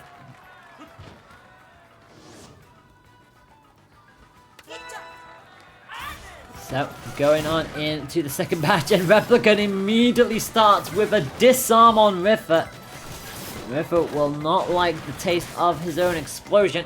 Immediately packs in with another tri-blast hit off their own. Replicant tries to go for the rush. Unfortunately, Rafa is just too agile with that Ninjara. Immediately zoops to the side, fires on him with a counter rush of their own, and immediately wrestles that control lead straight back onto their side of the field. And from the start of this tournament, Rafa has just looked like someone who just does not want to give up any kind of records right here and now. Trying to be pinned into the corner, but unfortunately is going to slide on out. Ninja, just such a slippery customer, as is usually the case. Rush is set and ready to go. Immediately fires on him with it, tags a Grace with the side bolt. Doesn't get anything else with that chip damage and nothing more. As now Replicant tries to at least turn this on its head, but again another 1-2 hit. The laser also coming out from the dragon, puts Replicant on the cusp of critical and an arm weak on the right hand side. Rafa trying to keep that pressure up, finally falls foul of a rush. 350 damage actually puts Rafa into critical first, would you believe it? And with 20 seconds left on the clock, if Replicant can find themselves another hit, they may yoink a point away from Le Champion. And a 1v1 exchange actually goes Replicant's way. 7 seconds on the clock. They may just about have health lead here, and Rafa does have the rush, and unfortunately goes for Replica. Why did you grab? Oh no! Replicant went for the grab, and unfortunately Rafa just went, I'ma rush through that and immediately get damaged. That... Oh, I know we all make mistakes, but that... Oh, at this stage, that's not a mistake you want to make in Winners Final. It gives the point to Rafa, and Rafa leads the Winners Final by 1-0. It happens. It has happened to the best of us, and these are the best players in Europe. We all make them. It's only human. But the last person you want to be making that kind of an issue with is against someone as consistently up there as Rafa. And it gives them the driver's seat in the latter stages. But seriously though, credit where credit is due. Replicant on fire so far. Not had a great initial point, but came right back at Rafa on that second point. Like, they started with an explosive disarm, which was just classic Replicant, and from there on was a much closer affair, and you like to see that happen. So, with that being said, it is going to be sparring ring. Correct me if I'm wrong, chit chat, but I believe we've seen every stage bar Ninja College on stream today, because we've seen sparring ring, we've seen Buster, we've seen Mausoleum, we've seen Temple, and we've seen DNA. We've seen Viadol, so yeah, it's just Ninja College that we haven't seen on stream today. I don't know if any of our current players will pick it though. I guess that remains to be seen. Replicant with the Hydra and the Kulurang, as Rafa comes on in with the Tri-Blast and the Ice Dragon. Remember, this is Replicant's pick, after Rafa banning the previous two stages of Mausoleum and Buster. So again, our lovely no gimmick arena. And so far it is Replicant who is still taking the initial bolts in the early stages, but having said that, managed to fire back with one of their own. Rafa knows they cannot afford to be caught up by too many of these going forward. Another Coolerang going to find their way around, and that is the thing about going in with the Ice Dragon with a stage like this. It is better suited at longer range.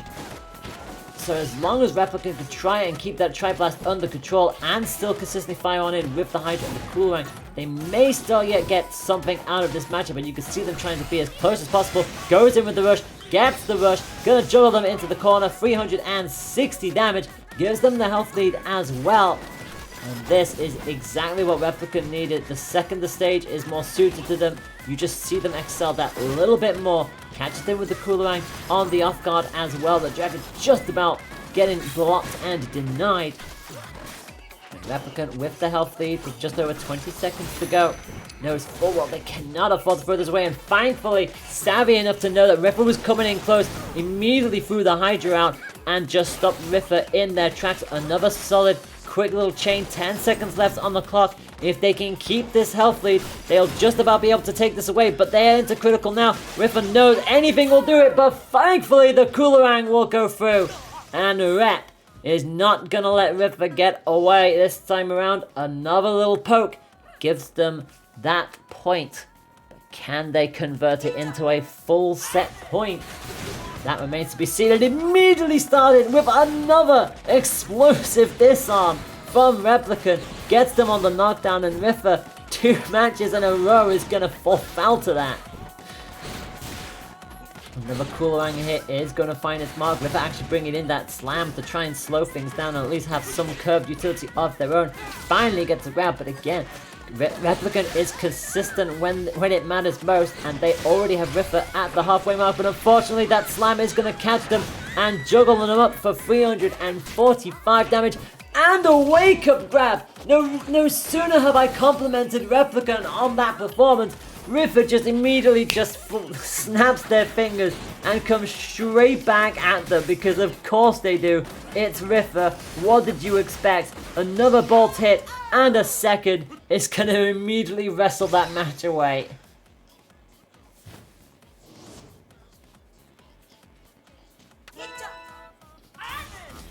Hydra and Coolerang versus the Triblast and the windiest of slams, and already juggling on up high, 345 into the corner. An immediate wake up for Rafa into the Hydra as well. And Replicant starting with how Rafa ended that previous matchup. But again, Rafa not going to be one to take that one. Oh, actually missed the rush this time round. Just a little too late this time on the deployment, but breaks the arm in midair. Thankfully, Replicant somehow gets the Hydra out in time to deny Rafa, actually knocks it down in the process. What a bizarre sequence of exchanges that was. But crucially, it gives Replicant health lead with rush advantage as well. Rafa, again, never count Rafa out of any situation. They are finding the bolt marks when they matter most. The Hydra just falling short of their target. Rush comes in, but Rafa is going to say no to that. Actually swept up by the wind. Cannot take a single point of damage. And sidesteps into a Hydra. Replicant makes good on their previous matchup. And that is all square, one apiece in winners final.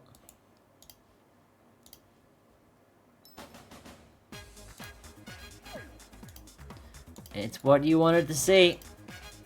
You wanted a close match, you're gonna get a close match. Replicant is not just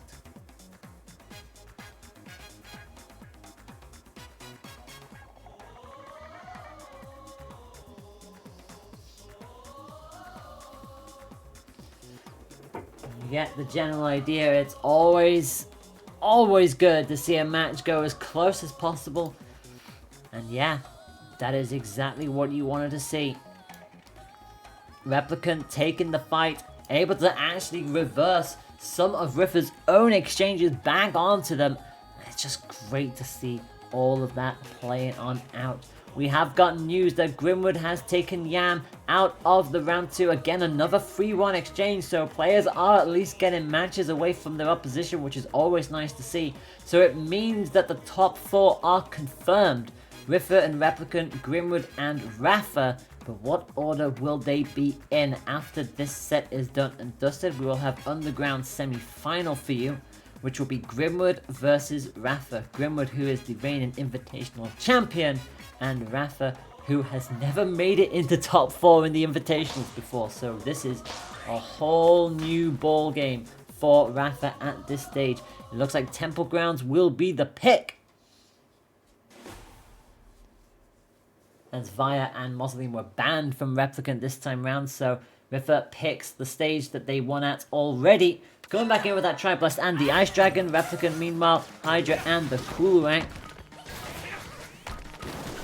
So Replicant had a bit of a hard time in the early stages when we came to Temple Ground the first time of asking, but let's see if they've learned anything. Unfortunately, the Hydra just a little too late, and is essentially going to get caught in that grab. So Rafa already having early control that lead at their favor, immediately just throwing the bolts out. And again, they have that distance, they have the wherewithal to be able to throw the bolts out to try and force Replicant into a position where the dragon is going to sweep on through.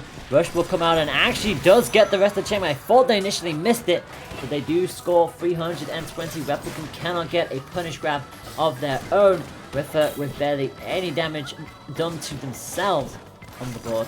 Meanwhile, Replicant on the cusp of critical, dancing around the pillar.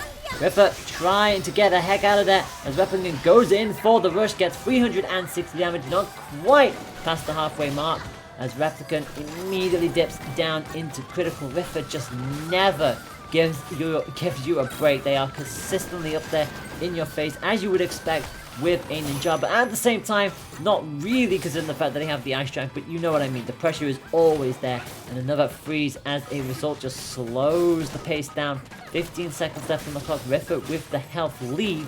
Replicant doesn't really have another rush charged up and will likely not get one in time to deploy it. In fact, Rafa just decides, you know what, I'll deploy mine just to give you the rush advantage going into the next point, because I will take the first point in this matchup with a KO. Around 1 second to go. You always like to do this to me, Rafa, don't you?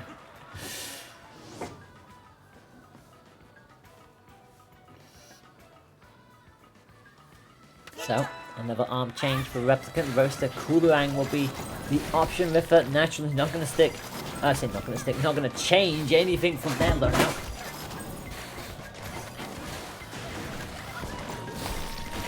Again, Coolerang breaks down the pillar as Rafa just slowly pops that shield up. And again, the shield doesn't really do anything like for Rafa, but at the same time it is literally part of the ability. Rafa does not block like a normal character. Ninja just immediately gets the heck out of there if it does collide. So it's always a unique, different perspective to have that under your disposal. That is going to be another roaster hit for Replicant. Keep themselves in this matchup. Definitely a much closer match here on the second time of asking. It generally always is, as Replicant does get caught by the latter end of that rush. But again, that health exchange hasn't really gone far. Neither of them have actually managed to get as many consistent hits as they would have liked to here. And Replicant senses an opportunity to try and go for it, but unfortunately punished by the dragon. Rafa gets the right direction, but having said that though, they immediately went straight onto the same amount of health that Replicant had. Arm weak on the right hand side as Rafa just slowly plays the mind games. Now backs all the way into the corner. They have the health lead. Another lick of laser from that dragon is going to give them a bit more of a comfortable breathing spot. And they also have Rush as well. Rush will immediately hit. That is easily going to be that. 8 seconds to go. There's no way back for Replicant. The grab just for extra bonus points. And that will be that.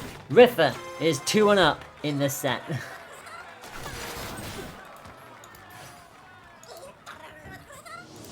That was such a bizarre matchup where for the longest time, for a good half of that matchup, nothing was really hitting there. It was a bit surreal, but crucially, the latter half of that, damage came out where it needed to, and crucially for Rafa, it gives them the lead once more in this set, so Replicant has to fight back on up to see if they can force another match 5. Bearing in mind they had a match 5 already earlier today, that was against Iceman. Somehow able to get Iceman out of there just in the nick of time. Buster Beach is going to be our next matchup between these two.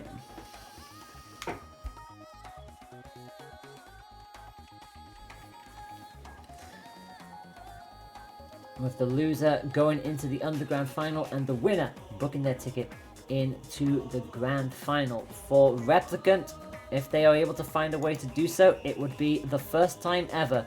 For Rafa, we already know it's not the first time. We also know it's nothing new for Rafa. They've done this time and time again in the Challenge Cup and in the Invitational. They want another one under their belt. They want 4 out of 6. 4 out of 6, Rafa.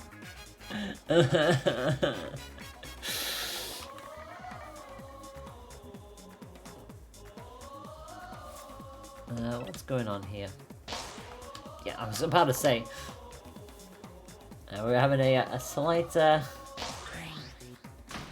slight issue there, but it looks like we're all good to go as well now. So Buster Beach, like I said, match number 4 of a potential 5. Rafa knowing full well that this is theirs to lose here. And Replicant knowing they've got it all to do to try and turn the tides in this set. Nade and Burchuk going up against the Tri-Blast and the Ice Dragon. Rafa not changing anything because why not? It's been working pretty much all the way through with the exception of on Sparring Ring. Replicant again putting on that pressure in the early stages, trying to keep Rafa into that corner so they cannot get any of their movement shenanigans up to speed. Finally being allowed to roam free on that middle area. Rafa is going to be the first to activate the rush. Got a nice little pick with the Tri-Blast, but could not follow up with the Dragon in time. And Replicant gets the shield up to do chip damage, and nothing more than that. As Replicant now has a rush of their own, setting ready to go. Gets the Burchard hit, immediately falls Rafa with it. And now again, trying to keep them pinned into that corner. Rafa just waits until the last possible second before teleporting the heck out of there. Replicant is not afraid to get just as bouncy as Rafa, and actually goes in for the rush and actually has a massive health lead here going into the final 30 seconds. Rafa into critical. Replicant not even past the 75% mark. And that was pretty emphatic, not gonna lie. Replicant looking to book their ticket into a second match 5 on the stream today. Nade Burchuk versus Tri-Blast. Ice Dragon, and Rafa has got to do that wonderful grab that he does right at the start, just to play those little extra mind games and make that 2 for 2 on the grabs in this second match. Nade finally finds its mark into Rafa's torso, gets the explosion. Rafa does have the rush set and ready to go, pins Replicant into the hot pocket, but not able to pull the trigger on that rush just yet. The table turn. Now Replicant with a rush of their own set and ready to go. It's really just a case of can they pin Ninjara down? Can they get out of dodge of that Ice Dragon, which Rafa has punished with time and time again. Now, so far, Rafa's got an answer this time around. Another hit with the Dragon. It's going to pop Replicant onto the cusp of critical. Make that into critical with the healthy dosage of the Tri-Blast. And again, another Dragon hit. Rafa goes in for the kill and gets it. It's one apiece in this matchup. But crucially, it's set point for the champion Rafa.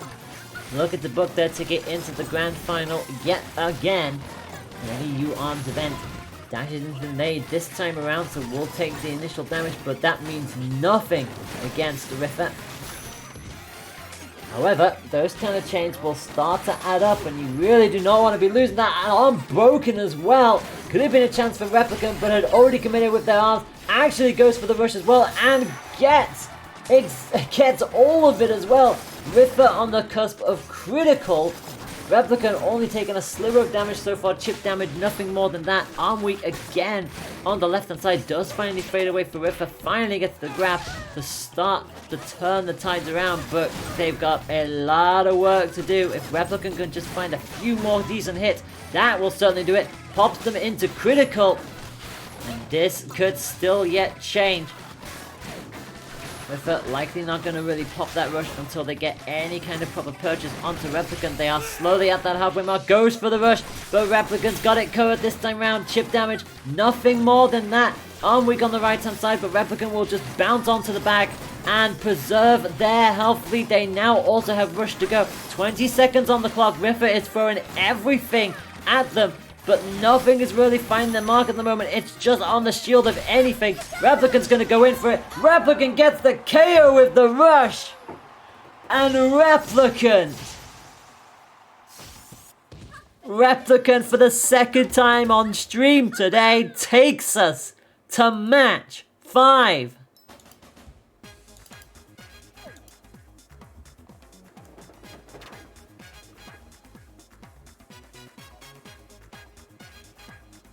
Do the unthinkable.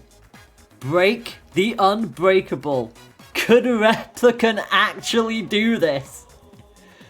In winner's final of all places, if this happens, it would be a monumental upset of that there is no doubt. We go to Temple Grounds, the stage that Rafa just doesn't lose at, especially with Ninjara. What will happen here? Lola versus Ninjara. Nade and Burchuk versus Triblast and Ice Dragon. It's all to play for. Will Rafa make it into finals once again, or will Replicant make it for the first time in their invitational history? The exchange goes out, but crucially it's Replicant who starts the stronger of the two.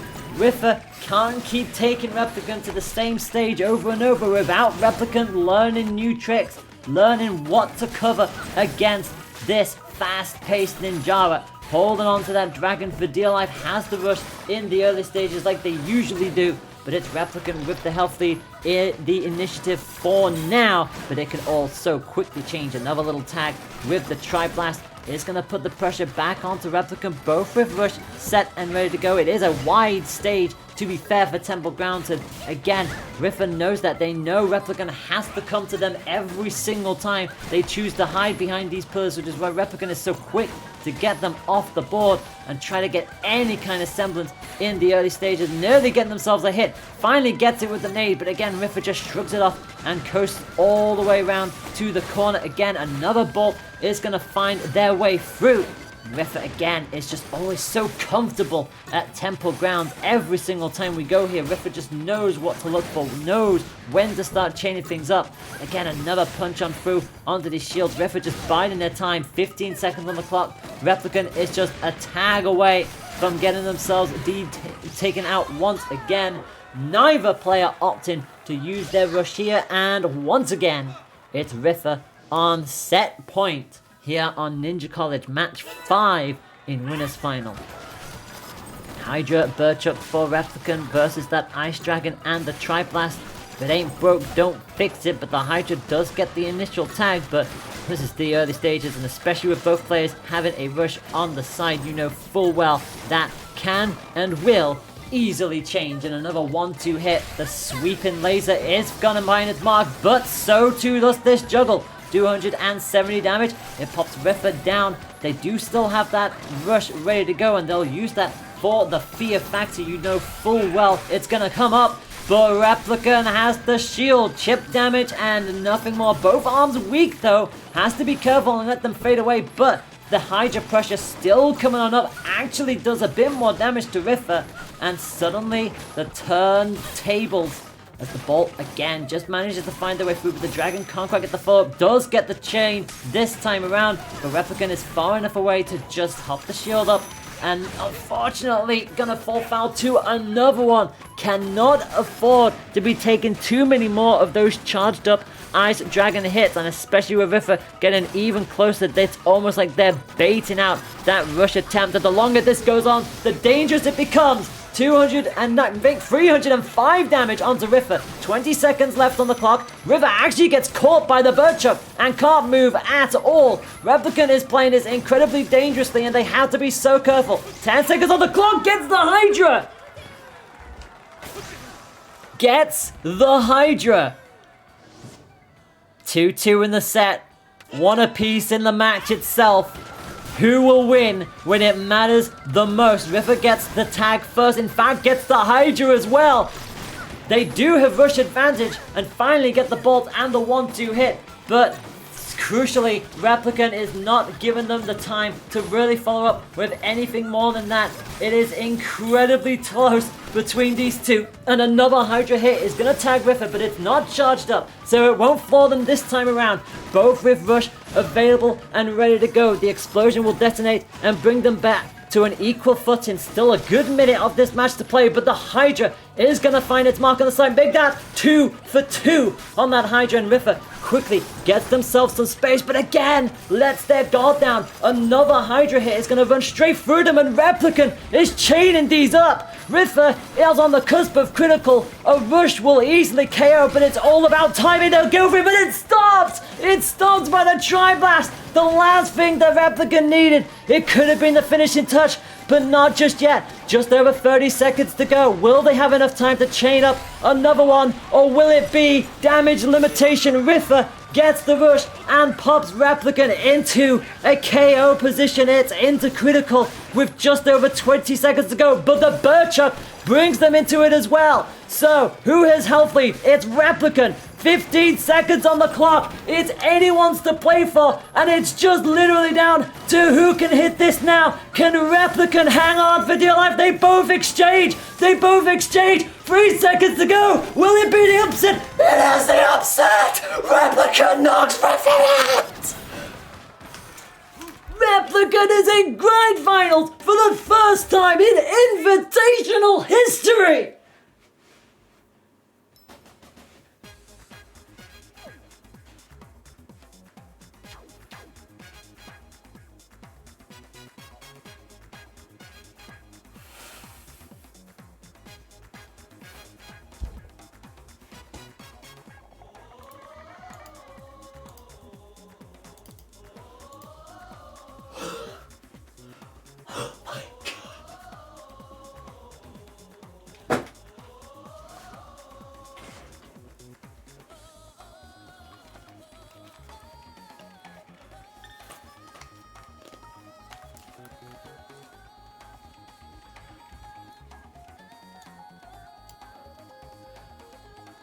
You heard that right. You heard that right. One of the closest matches I think I've seen in quite... I thought the Iceman Replicant match was close. But that final point, oh my goodness. I can't begin to tell you how unbelievably close that was. That could have gone either way. A punch from either of those two would have changed the entire finish of that matchup. But it will be Rafa who drops into Underground Final. Replicant is in the Invitational Grand Final for the first time ever. No fourths or third places for Rep this time. It's second or it's the win. I cannot wait to see what this Grand Final has to offer. But to get there, we've got to finish the Underground bracket.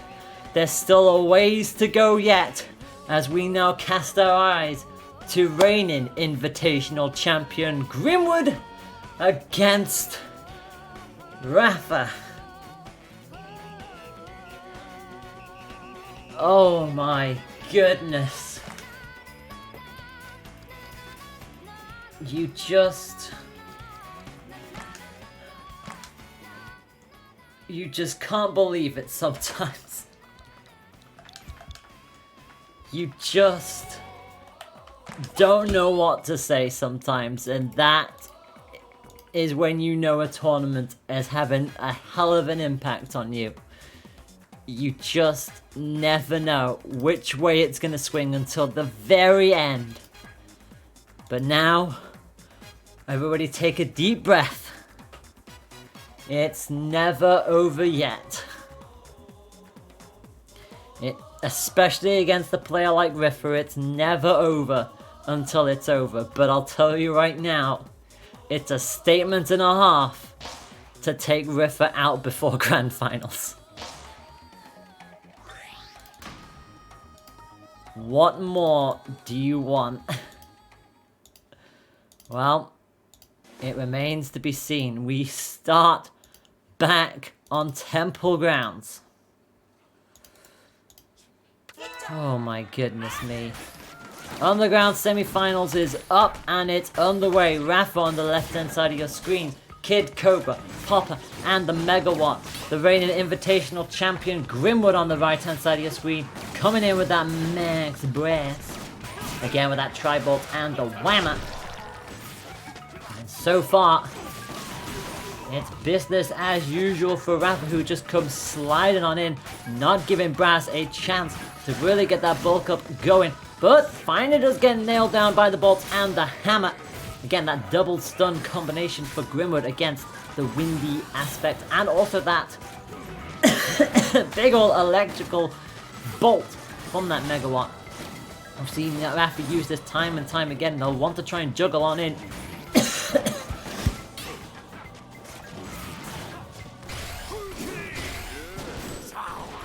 Both going for the rush exchange. It is going to be Grimwood with that early hammer hit, managing to swing this back into their own spot. Rafa gets a little tickle with the popper, but that's really all it's going to do for the time being. Rafa knows they are a punch away from anything that Grimwood has to offer. And especially now in this perma-critical bulked up state that Brass finds himself in. 20 seconds left on the clock. Rafa has it all to do. But again, playing this nice and patiently. Grimwood, unfortunately, with the rush set and ready to go, will likely try and hang on to this, but they'll not want Rafa to really get involved. And that is why they'll rush right through that grab and not give Rafa a chance. 1 point on the board in the early stages.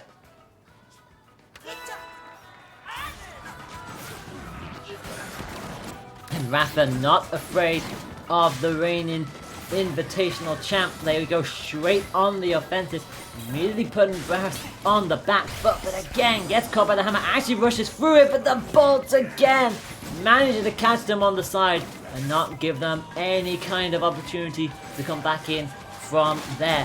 Rafa comes sliding on in, broken arm though on the popper, and was way too close to be able to do anything about it.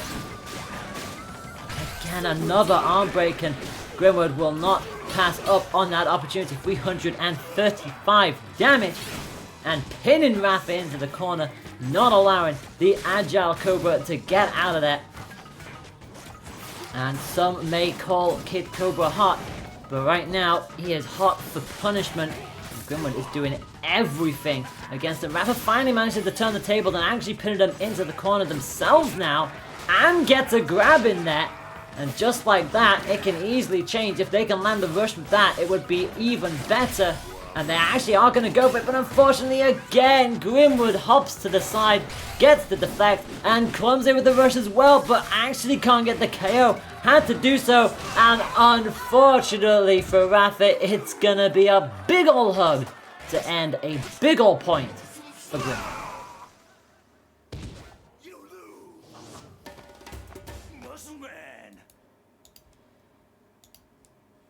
Grimwood senses an opportunity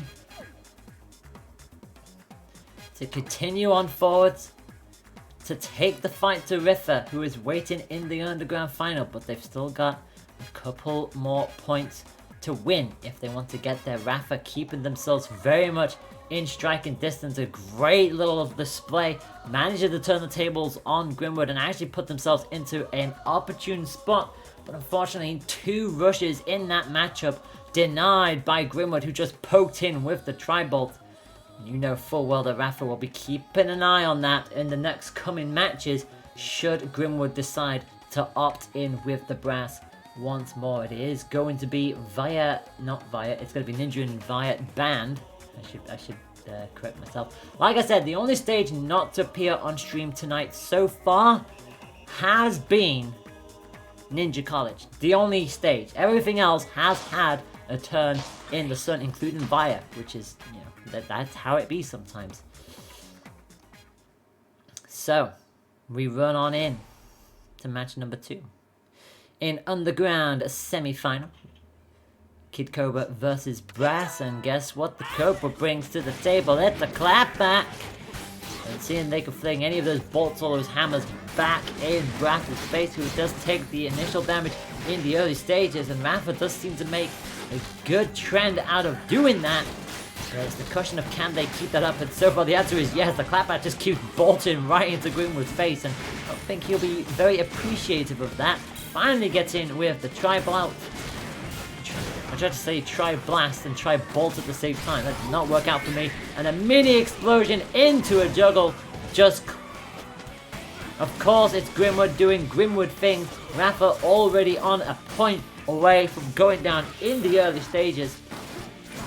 And again, Grimwood just has so much of an area to hit in with. Finally, the rush will come through. That's a lot of damage going through, actually. 340. Grimwood really trying to just go in with that flurry on the KO, but not helping them at all. But having said that, they've just absorbed all of that rush. And basically, in classic Brass fashion goes, was that all? Pokes in through the bolt for the KO. And that again puts Grimwood in the driver's seat. But again, they take the early damage first. Grimwood finally does find a way through again. That hammer just gets that little stun whilst the Triblast comes on in for the rest of the damage. Rush comes out. Cobra could do nothing about it. 170. It's not big time damage, but it's still damage, and that will at least make Grimwood happy. They already have that lead. They're already putting that pressure on Rafa, who knows they have to be winning these points up where they matter most. Unfortunately, another quick little hop to the right-hand side for Grimwood is going to put Rafa at bay. The Grimwood, however, gonna get frozen with the Birchup. Rafa gets the grab and the disarm, and immediately should get not quite a KO. 325 damage. They need one more poke of anything, but you never know what will happen against a scary Grimwood. It's called they'll go to sleep, thanks to a Birchup. Rafa bringing it back, not giving Grimwood the chance to really deploy anything with the hammer and the bolt combination. Hopper is such a quick arm, and yes, both of what Grimwood is bringing to the table can punch through it.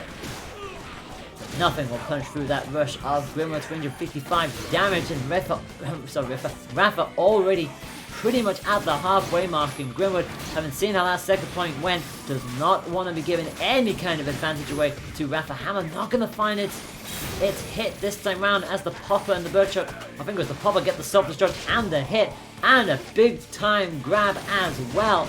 Rafa straight back into the driver's seat. Actually, all that middle platform is almost crumbled, but Cobra really won't mind that at all. Goes in for the rush. Grimwood just about gets the shield up. I'm not entirely sure how they managed that in the midst of all of that, but it's Grimwood in critical. Gets a big old hammer shot and a big time grab, and with rush advantage here as well, that's probably KO. It is KO.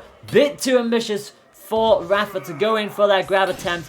It will be Grimwood who goes up by 2 points to 0 in this set.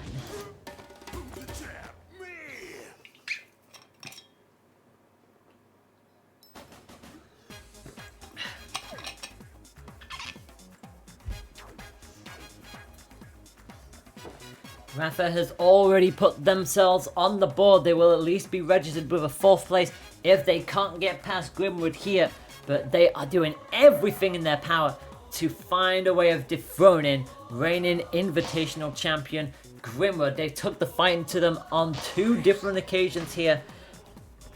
Will this be their last chance? We will soon find out. Grimwood leads by 2 points to 0. Stage stays the same. The characters stay the same. The arms might be going through a little bit of a switcheroo. The Hydra and the Birchuck versus the Chakram and the Triblast. Grimwood wants to be able to have at least a bit more consistency. And Hammer really not quite working the way they would have liked to, but still managed to eke out these wins. They know full well they have to wall off Rafa at every possible opportunity here, because we know how sneaky the snake can be, and they are showing every bit of that tenacity we were expected going into this matchup. Straight away, just flinging the Hydras in, and again, if they're charged up, they are Brass's worst nightmare if they can land. It robs you of that momentum, and it robs you of that bulk up, but I'll tell you what it does not rob them of. It does not rob them of that rush, and already Rafa is into critical in the early stages, bounces back with a rush of their own. 275 juggle on over thanks to that fiery Hydra bolt. And actually, despite being in critical first, there is still a way out of this for Rafa. And unfortunately, only more hits from that, and it will be set point for Grimwood, who does get disarmed on that explosive side. Not the side they want to be in. Now they be in the permanent buffed up state. One hit from anything from Grimwood will do it, but again, another freeze. Unfortunately, the grabbers go the way of Grimwood this time round. Rafa went for the grab. Grimwood immediately denied them and was not going to give Cobra a second chance to do so. Came with a hug of their own and gets themselves on set point. Very aggressive from Rafa. Just did not fall their way this time around. Another chill hit again. And also a long-range grab attempt when your opponent has a rush ready to go. It's a decision and a half, and unfortunately it's Grimwood who takes full advantage of it and almost puts Rafa underneath the halfway mark. The Tri-Blast just about sliding underneath Cobra this time around. The arm weak on the right-hand side actually goes for the rush to get the pressure off of them and also finds themselves 335 damage. Say that as a win-win in any book. Arm weak on the left-hand side for Grimwood as well, as the pressure suddenly gets put right back onto their big muscly body. Just under 1 minute to go, and Grimwood's going to get themselves another self-destruct in there. Back down into the perma state they go. Rafa is landing a lot more hits this time around, and if anything, a grab will do it. Grab will do it. Straight down onto the trampoline and breaks it open. First time we're seeing the trampoline today. And it comes in for a very important matchup now. Cobra will just laugh at the fact that the trampoline is out. They'll slip and slide all over it. As Grimwood again just fires on that volley. They bring the hammer, our wonderful Whammer, back into the field of play, which to be fair probably helps them considering the fact the trampoline is up. But unfortunately still finding damage, 315. And Rafa has enough time to just get the heck out of the way of that trampoline. Unfortunately walled off again as Grimwood now goes in for the attempt, goes for the rush, gets the rush, all stacks up nicely, 280 damage. Rafa, I thought initially got the tag, but it was not enough. And it's Rafa who has to play this incredibly carefully now. Gets tagged into critical condition. Grimwood still over the halfway mark. They've got it all to do here, and Rafa just cannot find a way through.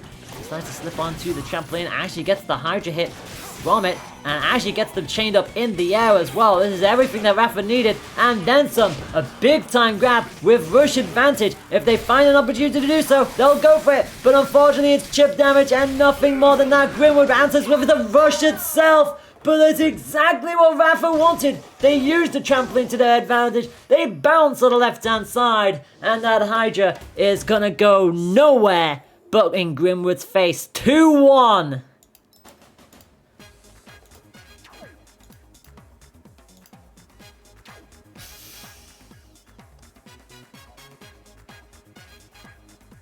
Wow.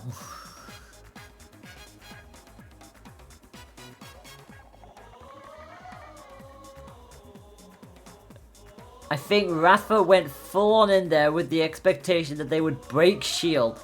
The shield didn't break. They backed onto the trampoline. Grimwood went, well, thank you very much. That is a win on a silver platter. And Rafa goes, I'ma bounce left and I'ma hit your face. That was beautiful. So 2-1 in this matchup. Reverse sweep, question mark. We're about to find out as Grimwood takes us to sparring ring. What must be going through Grimwood's mind at this stage, having seen Rafa, the man who does not know how to not win, drop into Underground Final after a 3-2 thriller? They must be looking at this matchup going, I cannot afford to allow Rafa a way back on into this. They have to shut this out if they want to try and retain their crown. But it's all to play for here. Grimwood is set up and ready to go. Rafa just waiting to do a few more finalizations. They are ready now. Cobra going up against Twin Tail. No brass this time round for Grimwood. As the clapback makes a return, but not on the Cobra. It's on the Twin Tail. They won't be coming out on the first matchup. It'll be Hydra and the Slam versus the Chakram and the Chiller. Very different arm combinations here, but crucially, it is Grimwood who gets the first of the chill spots. Again, back to our non-gimmick ring. It's going to be an interesting matchup between these two. Obviously, Cobra, the faster of the two, able to slip and slide around very quickly. Grimwood with that actress aura, able to slow the pace of things down to their liking. And so far, they're keeping this relatively close on both sides of the field. Both with Rush pretty much ready at the same time. Cobra sliding on in, trying to bait out Grimwood. Unfortunately, Grimwood went, okay, fine, let's play a bet. And unfortunately, it is Grimwood who gets the main damage with that rush. Rafa goes for the juggle, gets the little mini knockback juggle. And 195 keeps them in contention, keeps them all square. Make that into health lead for Rafa, who gets the grab into the corner. Again, another chill hit. Again, gets the shield up. Definitely was hoping Grimwood wasn't going to go for the grab. They didn't go for the grab. And unfortunately for Rafa, they missed. That grab would have been beautiful if they could have hit that. It would have absolutely put them in the driver's seat. As a result, it means they are on level terms, and that grab, I'm afraid, is now going to yoink it back the way it came. And you gotta feel for Rafa. I thought that grab would have hit. It was just shy on the left-hand side. And that was unfortunate. Grimwood will be putting themselves on set point once again. Grimwood also starts with the rush advantage, though Rafa isn't too far behind on that. But unfortunately, again, caught out by the chiller, and the grab is also going to connect, sending Grimwood against the barrier. And Rafa immediately goes, okay, fine, bet. Gets the better of the rush exchange, 195. Grimwood tried to counter at the same time, but unfortunately, Rafa at that close range with the Hydra is just, with the Hydra and the Slam, it is definitely not going to be losing that exchange. So, Rafa at least managed to get some damage, but again, that chiller is still finding its way through and really giving Rafa a very hard time in the early stages. Still a minute left on the clock. Again, arm weak on the right hand side. In fact, arm down and broken. Rafa unfortunately can't take advantage of it. Rafa had a chance to take advantage of it, even with Rush at the ready, but unfortunately couldn't make it. And Grimwood says, thank you very much. That is a Rush KO. That is a 3-1. And Grimwood will not be conceding any more points there. The reigning Invitational champion makes it into top 3 and makes it into the Underground final.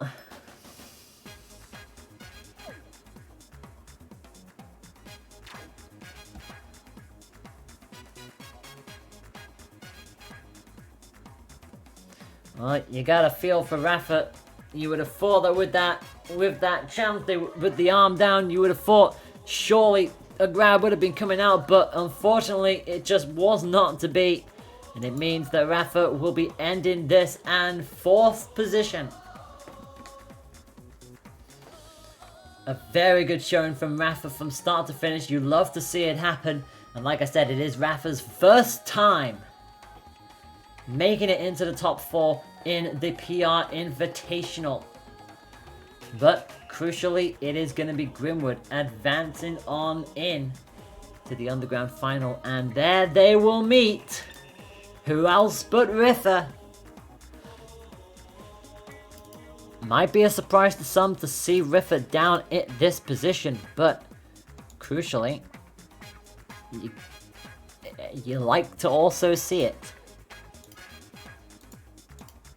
I can tell you right now that Grimwood will be on the left of your screen and Rafa will be on the right. So, these two players have definitely been going at it consistently as of late. And most of the times you generally see it go Rafa's way. Having said that, it was Grimwood who won the previous PR Invitational last season, managing to best Alistair ahead of Iceman and Replicant. Rafa not making that top 4 on that occasion, which was a shock in and of itself, it must be said. But having said that, I don't think anybody expected to see Replicant in the grand finals when he's never been there before in the Invitational, so it's a history-making set right here. Rafa has a chance to win 4, Grimwood has a chance to win a 2nd. Who will take on Replicant in the grand finals? We are going to find out in just a moment. Grimwood, the reigning Invitational champion, on your left with the Chakram and the Roaster as brass. Rafa on the right hand side of your screen, the revolutionary man who just can't stop winning the EU ARMS event, will be coming in with the Ninjara, Triblast, and the Ice Dragon arm weak on the right hand side, all ready for Grimwood in the early stages as Rafa begins to put the pressure on and in fact forces the break. Almost immediately gets the sniping with the dragon and already chaining Grimwood down past the halfway mark. Rafa again, always bouncing back from defeats like you just saw, doing everything in their power to turn the tides around and make sure that they keep up the streak of taking out Grimwood in the recent events. Already the pressure puts Grimwood into critical. They are not giving them a chance. Another freeze with the dragon just denies Grimwood of all of that perma buffed up state, and another chain. Thankfully Rafa was not able to come up in time, but it doesn't really matter. Grimwood drops straight down and Rafa is looking to take this champion out in dominant style. Both with a rush set and ready to go. Popper and the Chakram for Grimwood. A very fast arm of the Popper. Lightweight and immediately to the point. But it can be punched through by everything that Rafa has on their side of the field. That Ice Dragon laser and the bolt as well. But so far, finally, the Chakram finds its mark. Rafa, and be careful with this. Obviously the curved arm is always nice, and that is a nice little juggle for Grimwood as well. Pops in with the rush. 280. Finally halves that deficit down, gives them the health lead as well, but Rafa says, okay, anything you can do, I can do better. And 370 damage immediately gives the lead straight back to a Le Champion, the Ninjara of Rafa, who already has Grimwood on the cusp of critical. A Chakram hit followed by a big old hug puts Grimwood at least back into contention. The blast will finally ping them into critical, into that perma buffed up state. Neither player with the rush ready to go just yet. Rafa, I think, may get it first, and that they do. So they do have a chance to being able to put this away, but they know full well that Grimwood will try and come straight on the offensive. Actually catches them with the Chakram. I was not expecting that to hit from over there, but it did. It found its way through, and Ninjara could not escape it this time round. One apiece in the early stages. But it is Rafa who starts this match with the rush advantage, gets the chill with the dragon, and follows on up with that second in command, the Tri-Blast. Again, this consistent 1-2 chain from Rafa. Consistency when it matters most. Already tagging Grimwood against the wall, keeping them there. Rush comes out, chip damage. Nothing more than that this time around. Grimwood has the wherewithal to get that out of dodge before the arm breaks on the left-hand side, as you can see. Finally, it starts to fade away. They breathe a sigh of relief. I say that knowing full that Rafa has a massive health lead here, and Grimwood into critical. Hasn't really had a chance to really show what Brass can do in this state against Rafa so far here.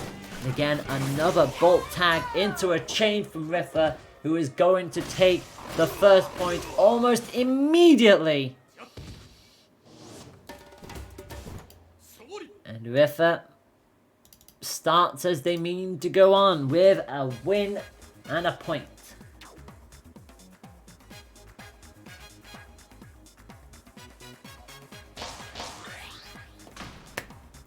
Both of our players immediately locking in, not going to give themselves a time to breathe, not going to give themselves a chance to let the other get any kind of psychological advantage.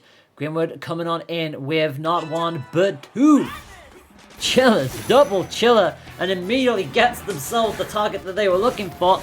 Rafa knows full well this is going to be a straight up boxing match, which they will not win. If Grimwood's playing this aggressively, they are not going to get that dragon up to scratch in the slightest, and Grimwood actually giving them the space to now do so. And they are weak on the left hand side as a result, and the last thing you want to be doing is forcing yourself into the pocket, because Rafa, especially with Ninjara, will just try to take full advantage of that. And now suddenly it's that little bit harder to try and get back up into things. Chiller is going to find its marks, and actually both are going to go for this, but the straight up boxing glove is going to finally get the better of Rafa. 205 damage. It puts Rafa on the cusp of critical. And Rafa is actually struggling to deal with this. Big time hug from the Brass sends Rafa to the other side of the stage. And one more glove for good measure. You can definitely tell who is more comfortable on this stage. Their name is Grimwood and their name is Brass, coming back in with the double chiller, and Rafa knowing full well that they cannot outbox him. They're going to have to find a way of out-strategizing them. The dragon is finally going to start to get some form of cooldown of their own, and unfortunately pinned into the hard pocket. There's nothing Rafa can throw into that exchange that will stop that rush from happening. 150 damage back into the other hot pocket. Now they're being frozen again. Another icicle chain. You really don't want to be there, Ninja, and unfortunately Grimwood is just walling you out and not giving you a chance to even get anything back on into this field. A big time grab from Grimwood sends Rafa to the corner. And a nice little tag as well is going to give themselves a chance back on into this. Another big time grab. Rafa hits the deck. And just like that, Grimwood has turned this matchup completely on its head. Rafa will not want to be seeing Buster Beach anytime soon. The rush will come out. Will it get the KO? No, it won't, because Rafa's just a little too far away. And Rafa continues to throw in that laser, but one more chill is all it's going to take. And Grimwood ties this set up. One apiece.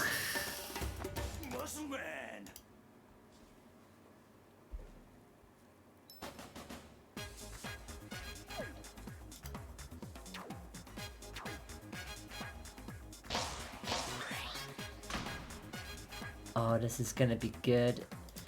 You just know it's gonna be good.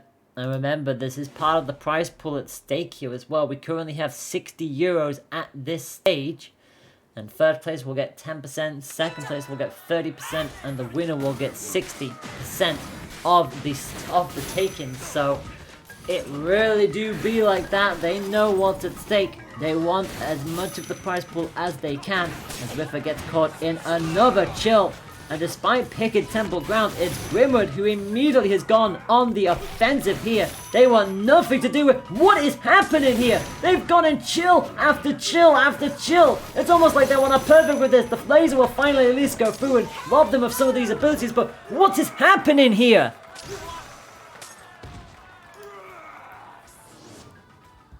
Where did this onslaught come from? The double chiller from Grimwood is just completely drowning Rafa out here. There's nothing that the Ninjago has been able to do in that position to give themselves the advantage. Finally, the blast will get the disarm, the breaking of the arm, and some free damage to try and slow this down. But they know full well that Grimwood is just flinging everything at the table to see what sticks. And that match was just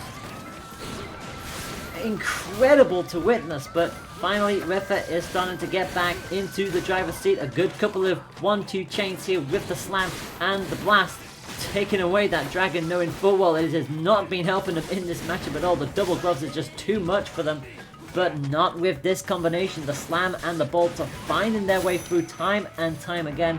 Putting Grimwood on the cusp of critical. Actually could not get away from that grab in time. Grimwood put themselves in a little bit of damage, and actually the chill wall begins again. And again tries to go in a little bit more consistently. The bolt and the slam just a little too far out of reach this time round for Rafa, as Grimwood just pops himself into the corner. Finding the slam, rinses them back on down. As Grimwood goes into critical condition. Obviously these gloves obviously hit that little bit harder at this stage. Grab gonna get poked through by the bolt. 20 seconds left on the clock, and the Bailers almost saving Rafa, but takes 90 damage in the midst of it all. Crucially though, Rafa keeps the health lead with that, and providing they don't take any further damage, they'll have that. But another punch is gonna have that. A grab would absolutely ruin Rafa's day. Another punch goes out. Was that enough? It is just enough for Rafa. Oh my word, Rafa just about takes that point, and I mean just that. That was way too close, and Rafa decides to go back to the dragon, hoping that Grimwood would change out. Grimwood didn't. They have stuck with the double chills. Arm weak on the left hand side and caught out by the dragon. But goodness gracious me, that point could have gone either way. And Rafa doesn't normally lose on temple ground, so Grimwood was really setting themselves up to do something pretty miraculous there, it must be said. But Rafa finally finds a way of being able to slow them down, but the chills again, they're multiplying. Thankfully they get a chill of their own, and Grimwood's actually taking more damage than they are dishing out at this point. They're falling foul of the Triblast just one too many times here. And this could have been the chance to really give themselves a chance in this. Another successful hit goes through. Rafa pops the rush. Grimwood has to shield as the chip damage actually initiates the critical buffed up state, and they go for the rush as well. Chaining Rafa out, 205 damage, but they've still got a lot to do here to get Rafa down into that KO state. Past the halfway mark already. Grimwood knowing full they cannot afford to be taking too many more hits. They're finally starting to get a bit aggressive though. Another couple of 1-2 hits for Rafa. They have to be so careful. Finally another couple through on their own, and Grimwood again comes all the way through. Somehow the grab just got denied at the last possible second, and Rafa now with rush to go. Then again, so too has Grimwood. Another tag from the blast, and the last one is finally gonna steal it from them. Brass cannot do any further with that, and Rafa will take the lead again, 2 points to 1.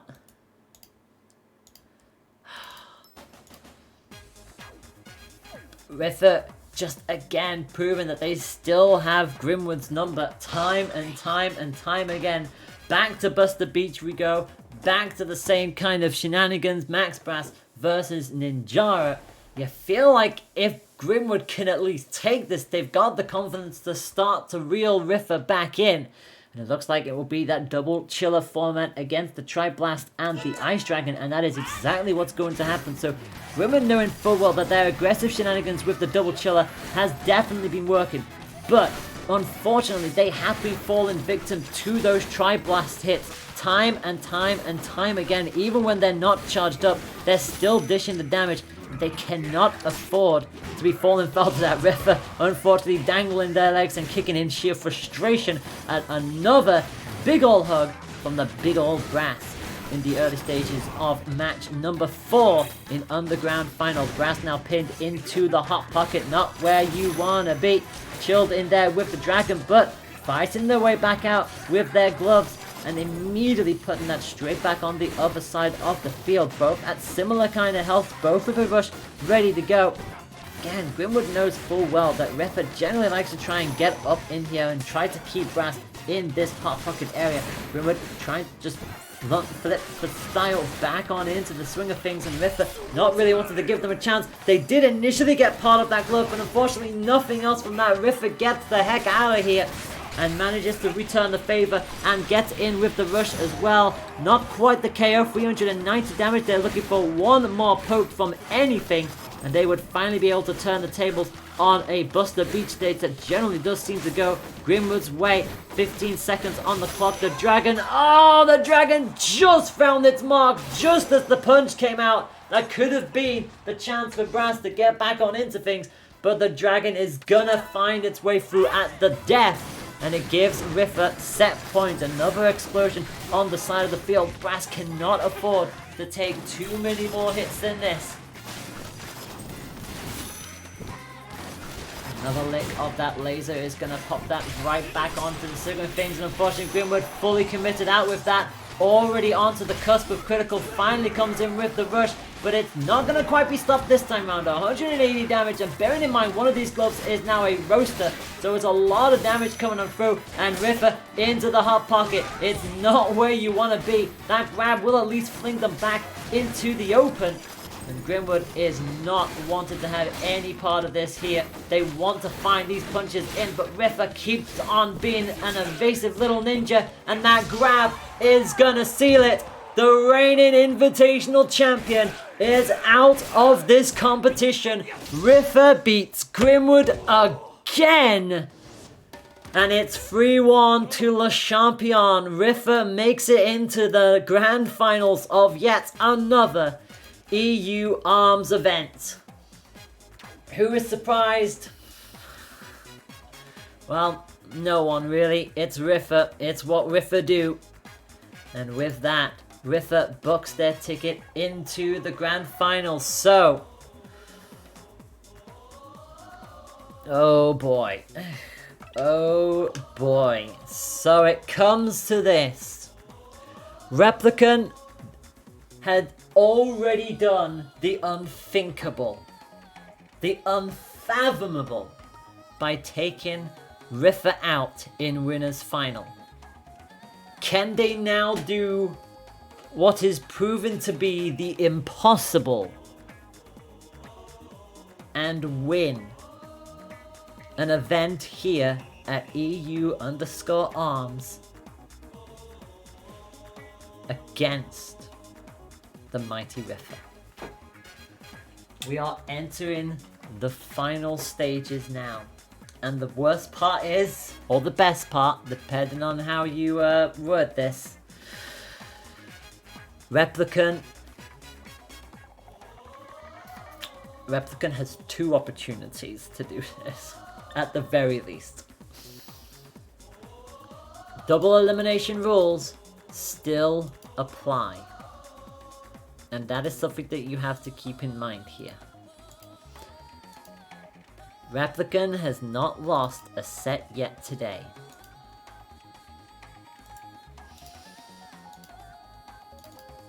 Replicant, I say, just needs to beat Rafa.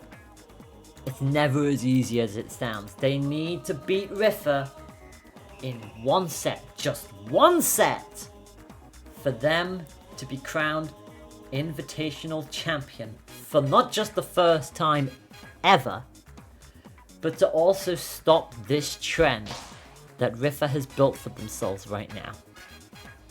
For Rafa, they've got to do it twice. This is the grand finals of the 6 PR Invitational.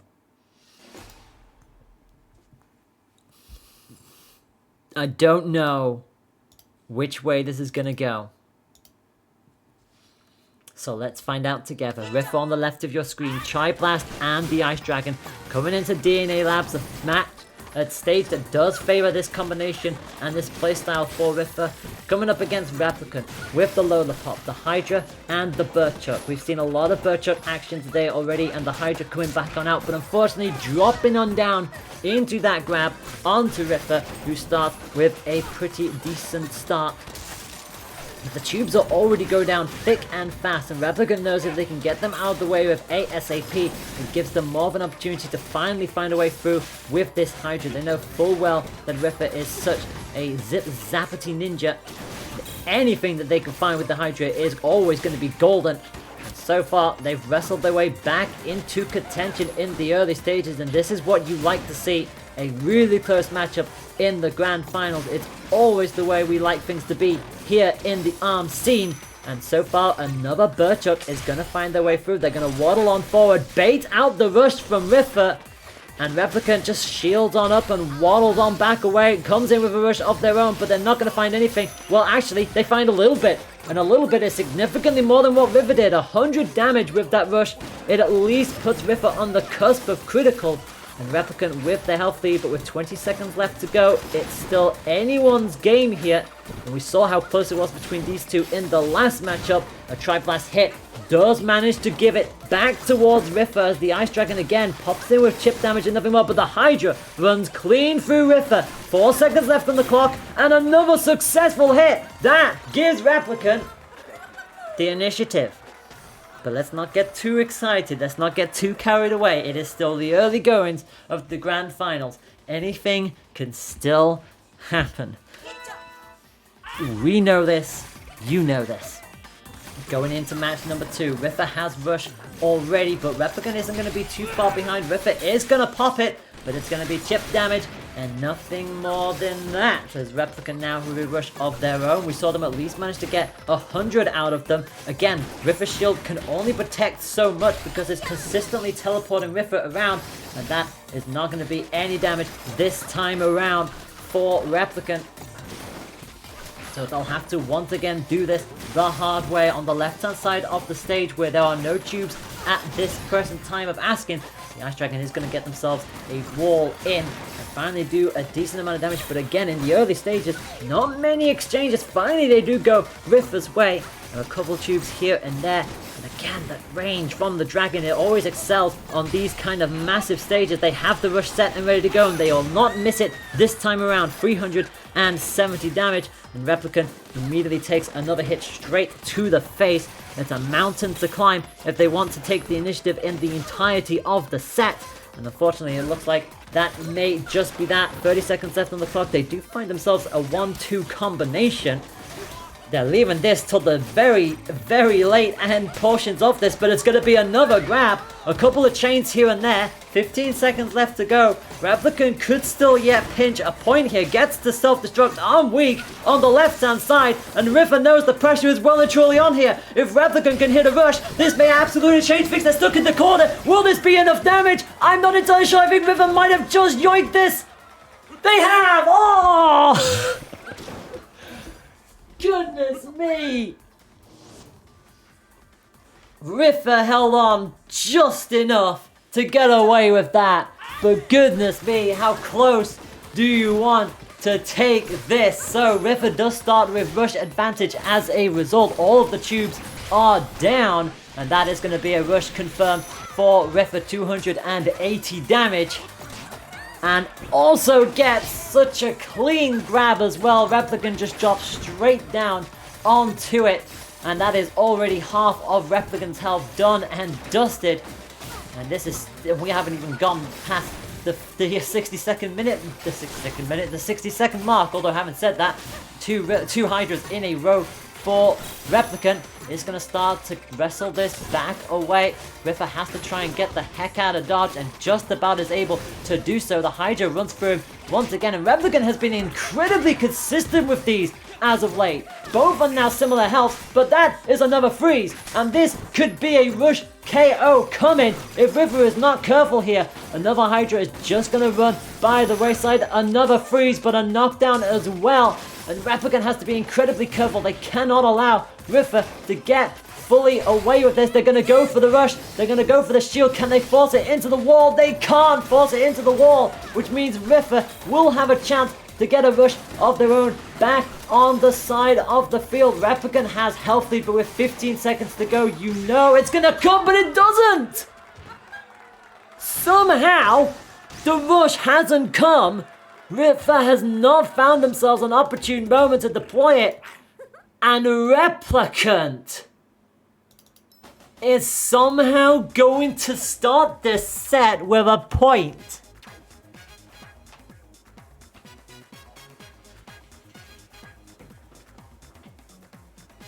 Well, I'll be damned. Well, I'll be damned. I said Replicant only needs to win one set. But it's never easy against Rafa. It never is. Rafa is the hardest boss to fight in the European scene for ARMS. Hands down. Replicant is doing everything in their power, and for the first time today, we have Ninja College on stream. Ninja's home turf. I see exactly what Rafa is up to with this. The Ice Dragon and Blast are coming out to play once more, but they are going to get punched down by the Birdchuck in the early stages. And it will be Replicant with the first damage on the board. But can they keep this up with the Nade and the Birdchuck? A little bit of chip damage, but nothing more than that, as another Wayward Glove finds its mark on the Ninja. Ninja College is such a diverse stage. It's such a vertical stage. But characters like Ninjara and Lollipop, they're consistently shifting their balance. They're consistently going all over the place. They really don't mind if they have the low ground or the high ground, although a character like Lollipop with that bouncy shenanigans can get themselves so much height.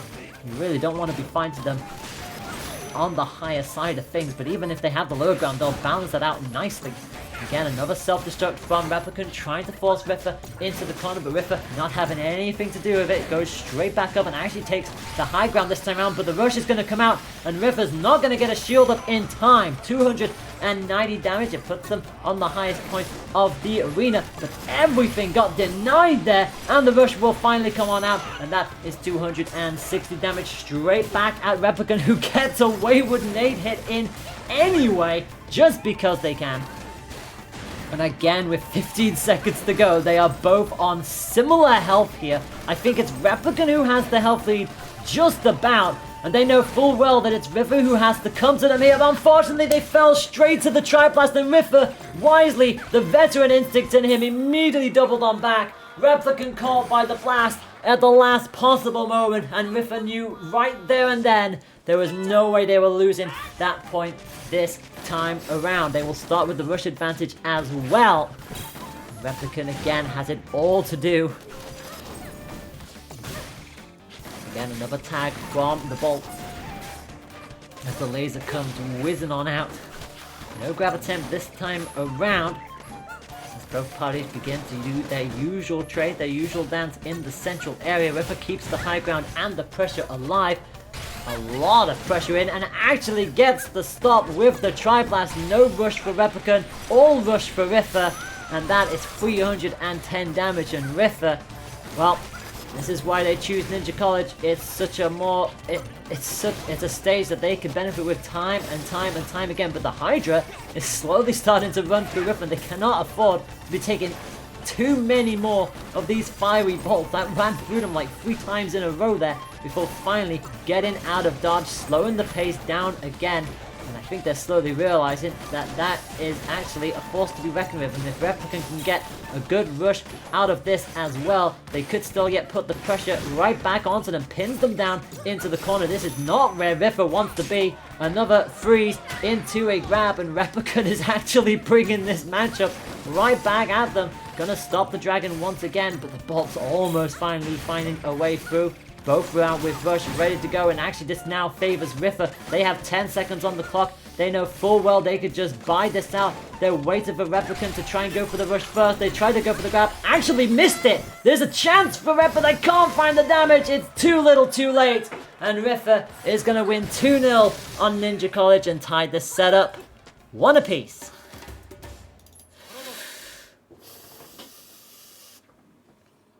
Yeah, unfortunate. Replicant saw an opportunity as the laser drifted past them, but unfortunately they just could not get the hit. And Rafa lives to fight another day. So 1 apiece between these two. Rafa doing everything in their power to not concede this, having won time and time again. But Replicant knowing full well the position that they are in. Uncharted territory of that, there is no doubt.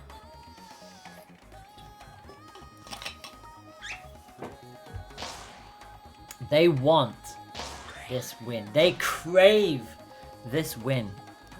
A chance to make headlines and send ripples through the ARMS scene. Isn't that what we're here for? Isn't that what we're here to do? We head back to DNA Labs.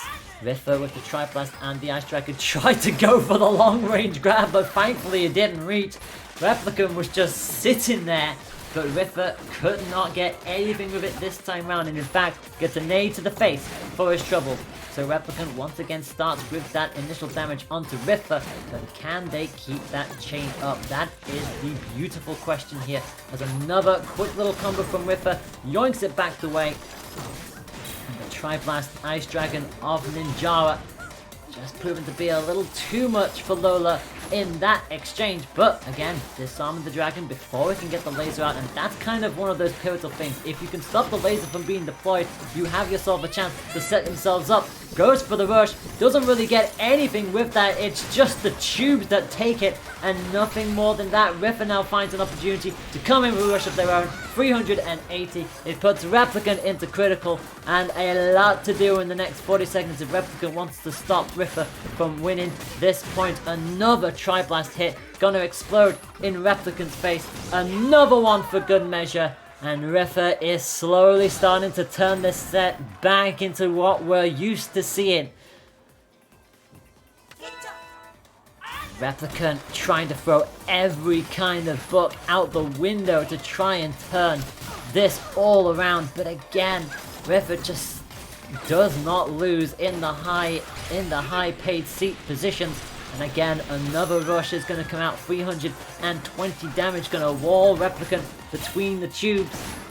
finally does manage to land a Hydra hit of their own, but they've got to chain these up like they have done in the past few matches, and that's exactly what they're doing. River just keeps taking the vertical hits right to the face, and they cannot afford to allow Replicant to start chaining those up, which is why you just suddenly see the bolt just fly straight on out. Rush will come in to at least do big time damage. 335, it puts them on the cusp of critical, but Rifa isn't too far away from a rush of their own, and again the Ice Dragon is gonna freeze Replicant on demand, and another rush actually pulls Replicant out of danger unbelievably, and just about gets the shield up in time to get away from it. Arm weak on the left hand side, Rap's got it all to do. They cannot take a single point of damage, and that is easier said than done against a combination like the Dragon and the Bolts, which are consistently flinging at you. It's a good thing Rep has that shield for Lola, but they've got so much to do. They've got Ripper into critical, they've got 15 seconds to find a way back, but Ripper already has rushed back up of their selves. So Replicant knows they have to find it, but they also need to make sure they get it before Ripper activates theirs, because the second Ripper activates theirs, there's no way through. Or is there? No, there isn't. Ripper gets out of the way again! And Ripper takes the lead in this set by 2 points to 1.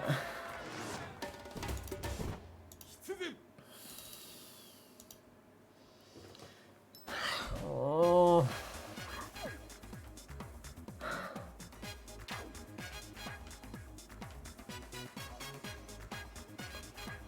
Replicant taking the lead, but Rifa manages to peg them back, both on Ninja College and back in DNA Lab, so Replicant can't win that one either.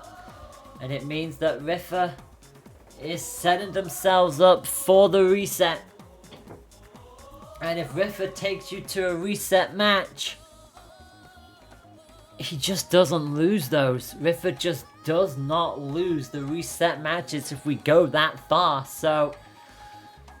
Rep's got it all to do here. And again, it's one of those things where just when you think you've got it, just when you think you have a moment to be able to rush on through, and especially when you see the Dragon fully deployed, you think, surely they can't move out of dodge from that. But Ninjara, they somehow find a way, they somehow manage to just teleport the heck out of that. And nothing else... and nothing else matters.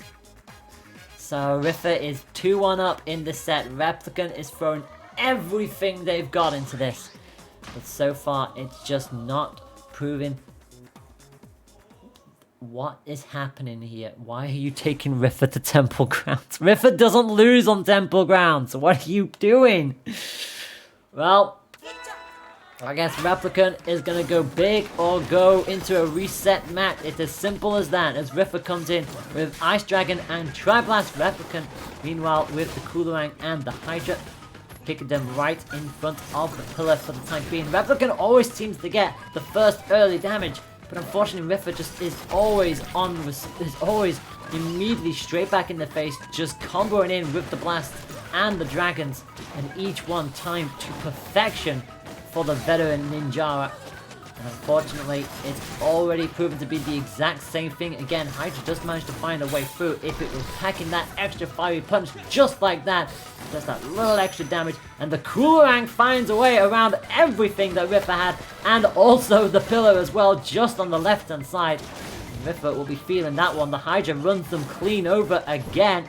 And Replicant, using the curved arms to their advantage, just runs right around that pillar just to give Rifa something else to worry about. Another 1-2 chain actually puts Rifa into critical, and suddenly this doesn't look like such a silly choice anymore, as Replicant is bringing this right back into contention. Does get nipped by the Dragon Laser right at the peak of that jump. Has the health lead with 20 seconds to go. They at least managed to get themselves another Icicle hit with the Coolerang, and with 15 seconds to go, all the pillars are done and dusted in Temple Grounds. Rifa knows full well that the Dragon Laser's rush can still KO, and now it gives them a very good chance to KO them, but jumps straight into the Hydra. And Replicant is not out of this yet. They are still fighting fit and fighting fresh. And they're doing so for as long as physically possible as the Ice Dragon comes out and again, not only misses, but hands Replicant the first point of the match against Rafa. Neither of them want to take the center stage. Rafa thought about it, but quickly doubled back on into it and actually sidestepped straight into a Hydra. As a result, Replicant lets the dragon bounce off the shield. No harm done. Another Hydra just flat out blocking Rafa off, and another rush comes out. Just about gets the shield up in time though, so no full on 200 plus damage this time round for Replicant. A slight sigh of relief, but the job is not done yet. You've still got a lot of work to do, and Rafa is still an absolute fiend when it comes to these Tri-Blast and Ice Dragon combinations. Rafa being popped into the corner for the time being. Another Hydra hit successfully landed. No rush yet from Replicant. They're biding their time. Now they're going to go for it, but I feel like that was a missed call. A little too late on that one. The grab attempt tried to come out. Actually gets the Coolerang and the Hydra Bolt to make up for missing the rush and actually keeps themselves in health advantage. 30 seconds on the clock. Rafa does have a rush set and ready to go. Fires it, but Replicant is going to avoid most of it this time around. Chip damage, nothing more than that. It's exactly what Replicant needed. Finds the Coolerang, finds a second, finds a 1-free hit. A nice little hand trick of blows for Rep. And with 13 seconds left to go, they've got the health lead. They have the rush. Are we going to see match 5? I think surely we're seeing match 5. Rafa will not be approaching with that rush. They won't have a rush at their disposal either. The damage won't be coming through. That will be that. It's a 2-0 for Rep. It's a 2-2 in Grand Finals. And for the third time today on stream, match 5 cometh.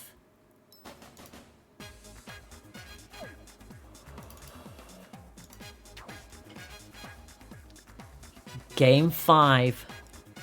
Again. All 3 of which have involved Replicant.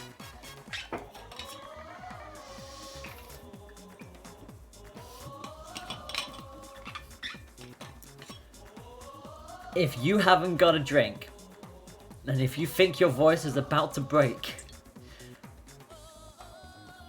say a prayer for my voice.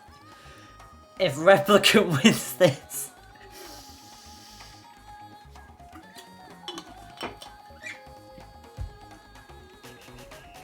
It is 2-2 in Grand Finals.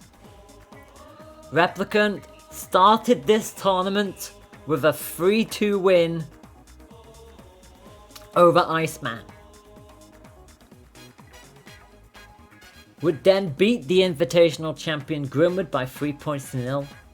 And then beats Rafa 3-2 in Winners Final. We're here again.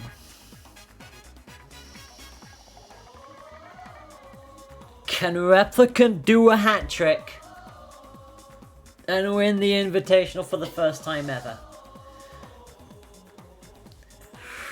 And in the process, take away the 60% of the prize pool, which is currently standing at 60 euros. Or will Rafa force us into another 5 for a bracket reset? It's Ninja College once again.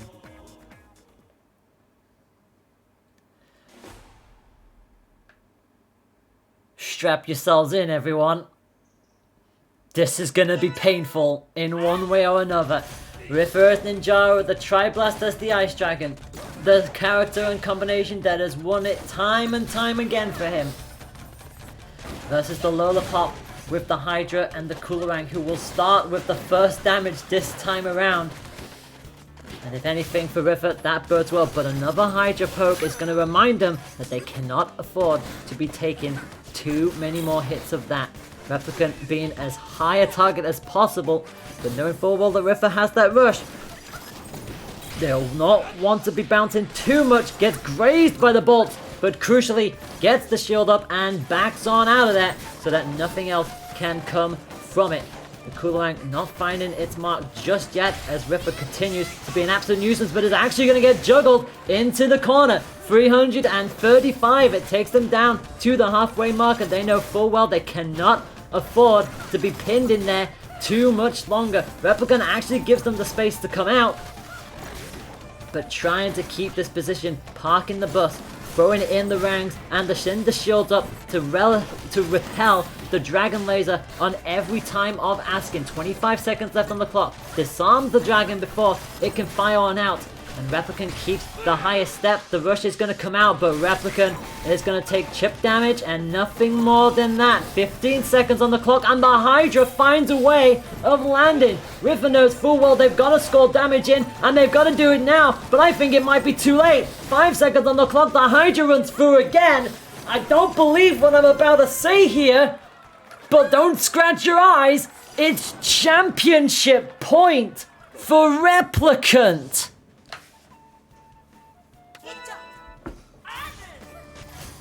This, you never know. Rafa starts with the high ground advantage, not gonna switch from their given arms, not gonna give it anything, but Replicant starts with the first point of damage on the board, will unfortunately fall foul of a Tri-Blast charged hit, but immediately pokes back with the Hydra of their own. The dragon is not gonna find a connection, but the Coolerang does, and so too does the Hydra again. Both of our combatants with rush, ready to go. Replicant with the health lead in the early stages, but there's so much of this matchup still to go. And Rafa in their home turf with Ninjara at the Ninja College. They have the advantage. They have the choice of stage, but they can't find a way through with the dragon just yet. They may be choosing to save this right to the end. If they can just put in that little bit more combo, they may just still take it, but they'll unfortunately fall foul of a big time rush from Replicant. 315 damage, not gonna quite find the mark this time round, and unfortunately it is gonna be big time damage back the other way. The laser KO, well, it doesn't KO, but it gets the big time rush damage. Replicant knowing full well that Tri-Blast can and will just unfortunately wreck shop if they let it do so. The arm weak though on Ninja on the right hand side and pops them into critical. 20 seconds on the clock, another Hydra hit from Replicant. One more hit would actually seal this if they can find a way through, but they'll join Ninjara onto critical condition. 9 seconds to go. Replicant has the health lead. Can they hold on for dear life? 4 seconds to make history. 2 seconds to make history. They've done it. They've done it. Replicant wins. Replicant wins. Replicant has just won the invitation.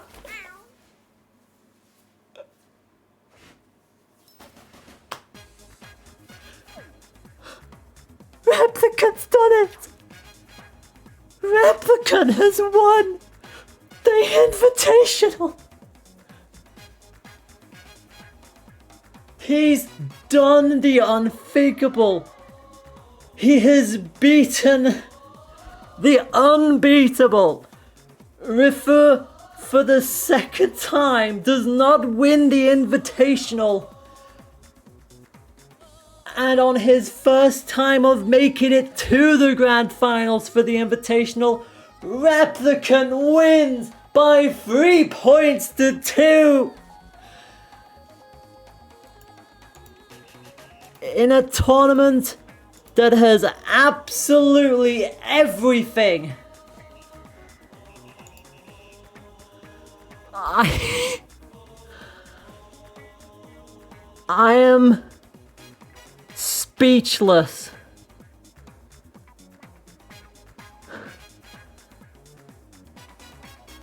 A miracle at EU ARMS has just happened.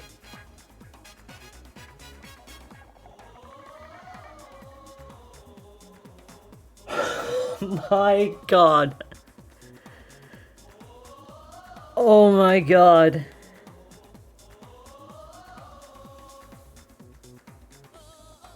What else? What else needs to be said about what has just happened here tonight? This has been an unbelievable event, the likes of which we haven't seen for a while.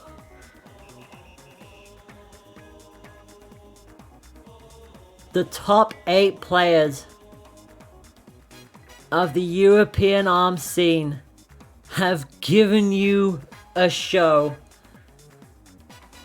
that not just proves why they are the best that Europe has to offer, but they've also given you a stream that shows why they are still some of the most entertaining individuals you will have ever seen in this game.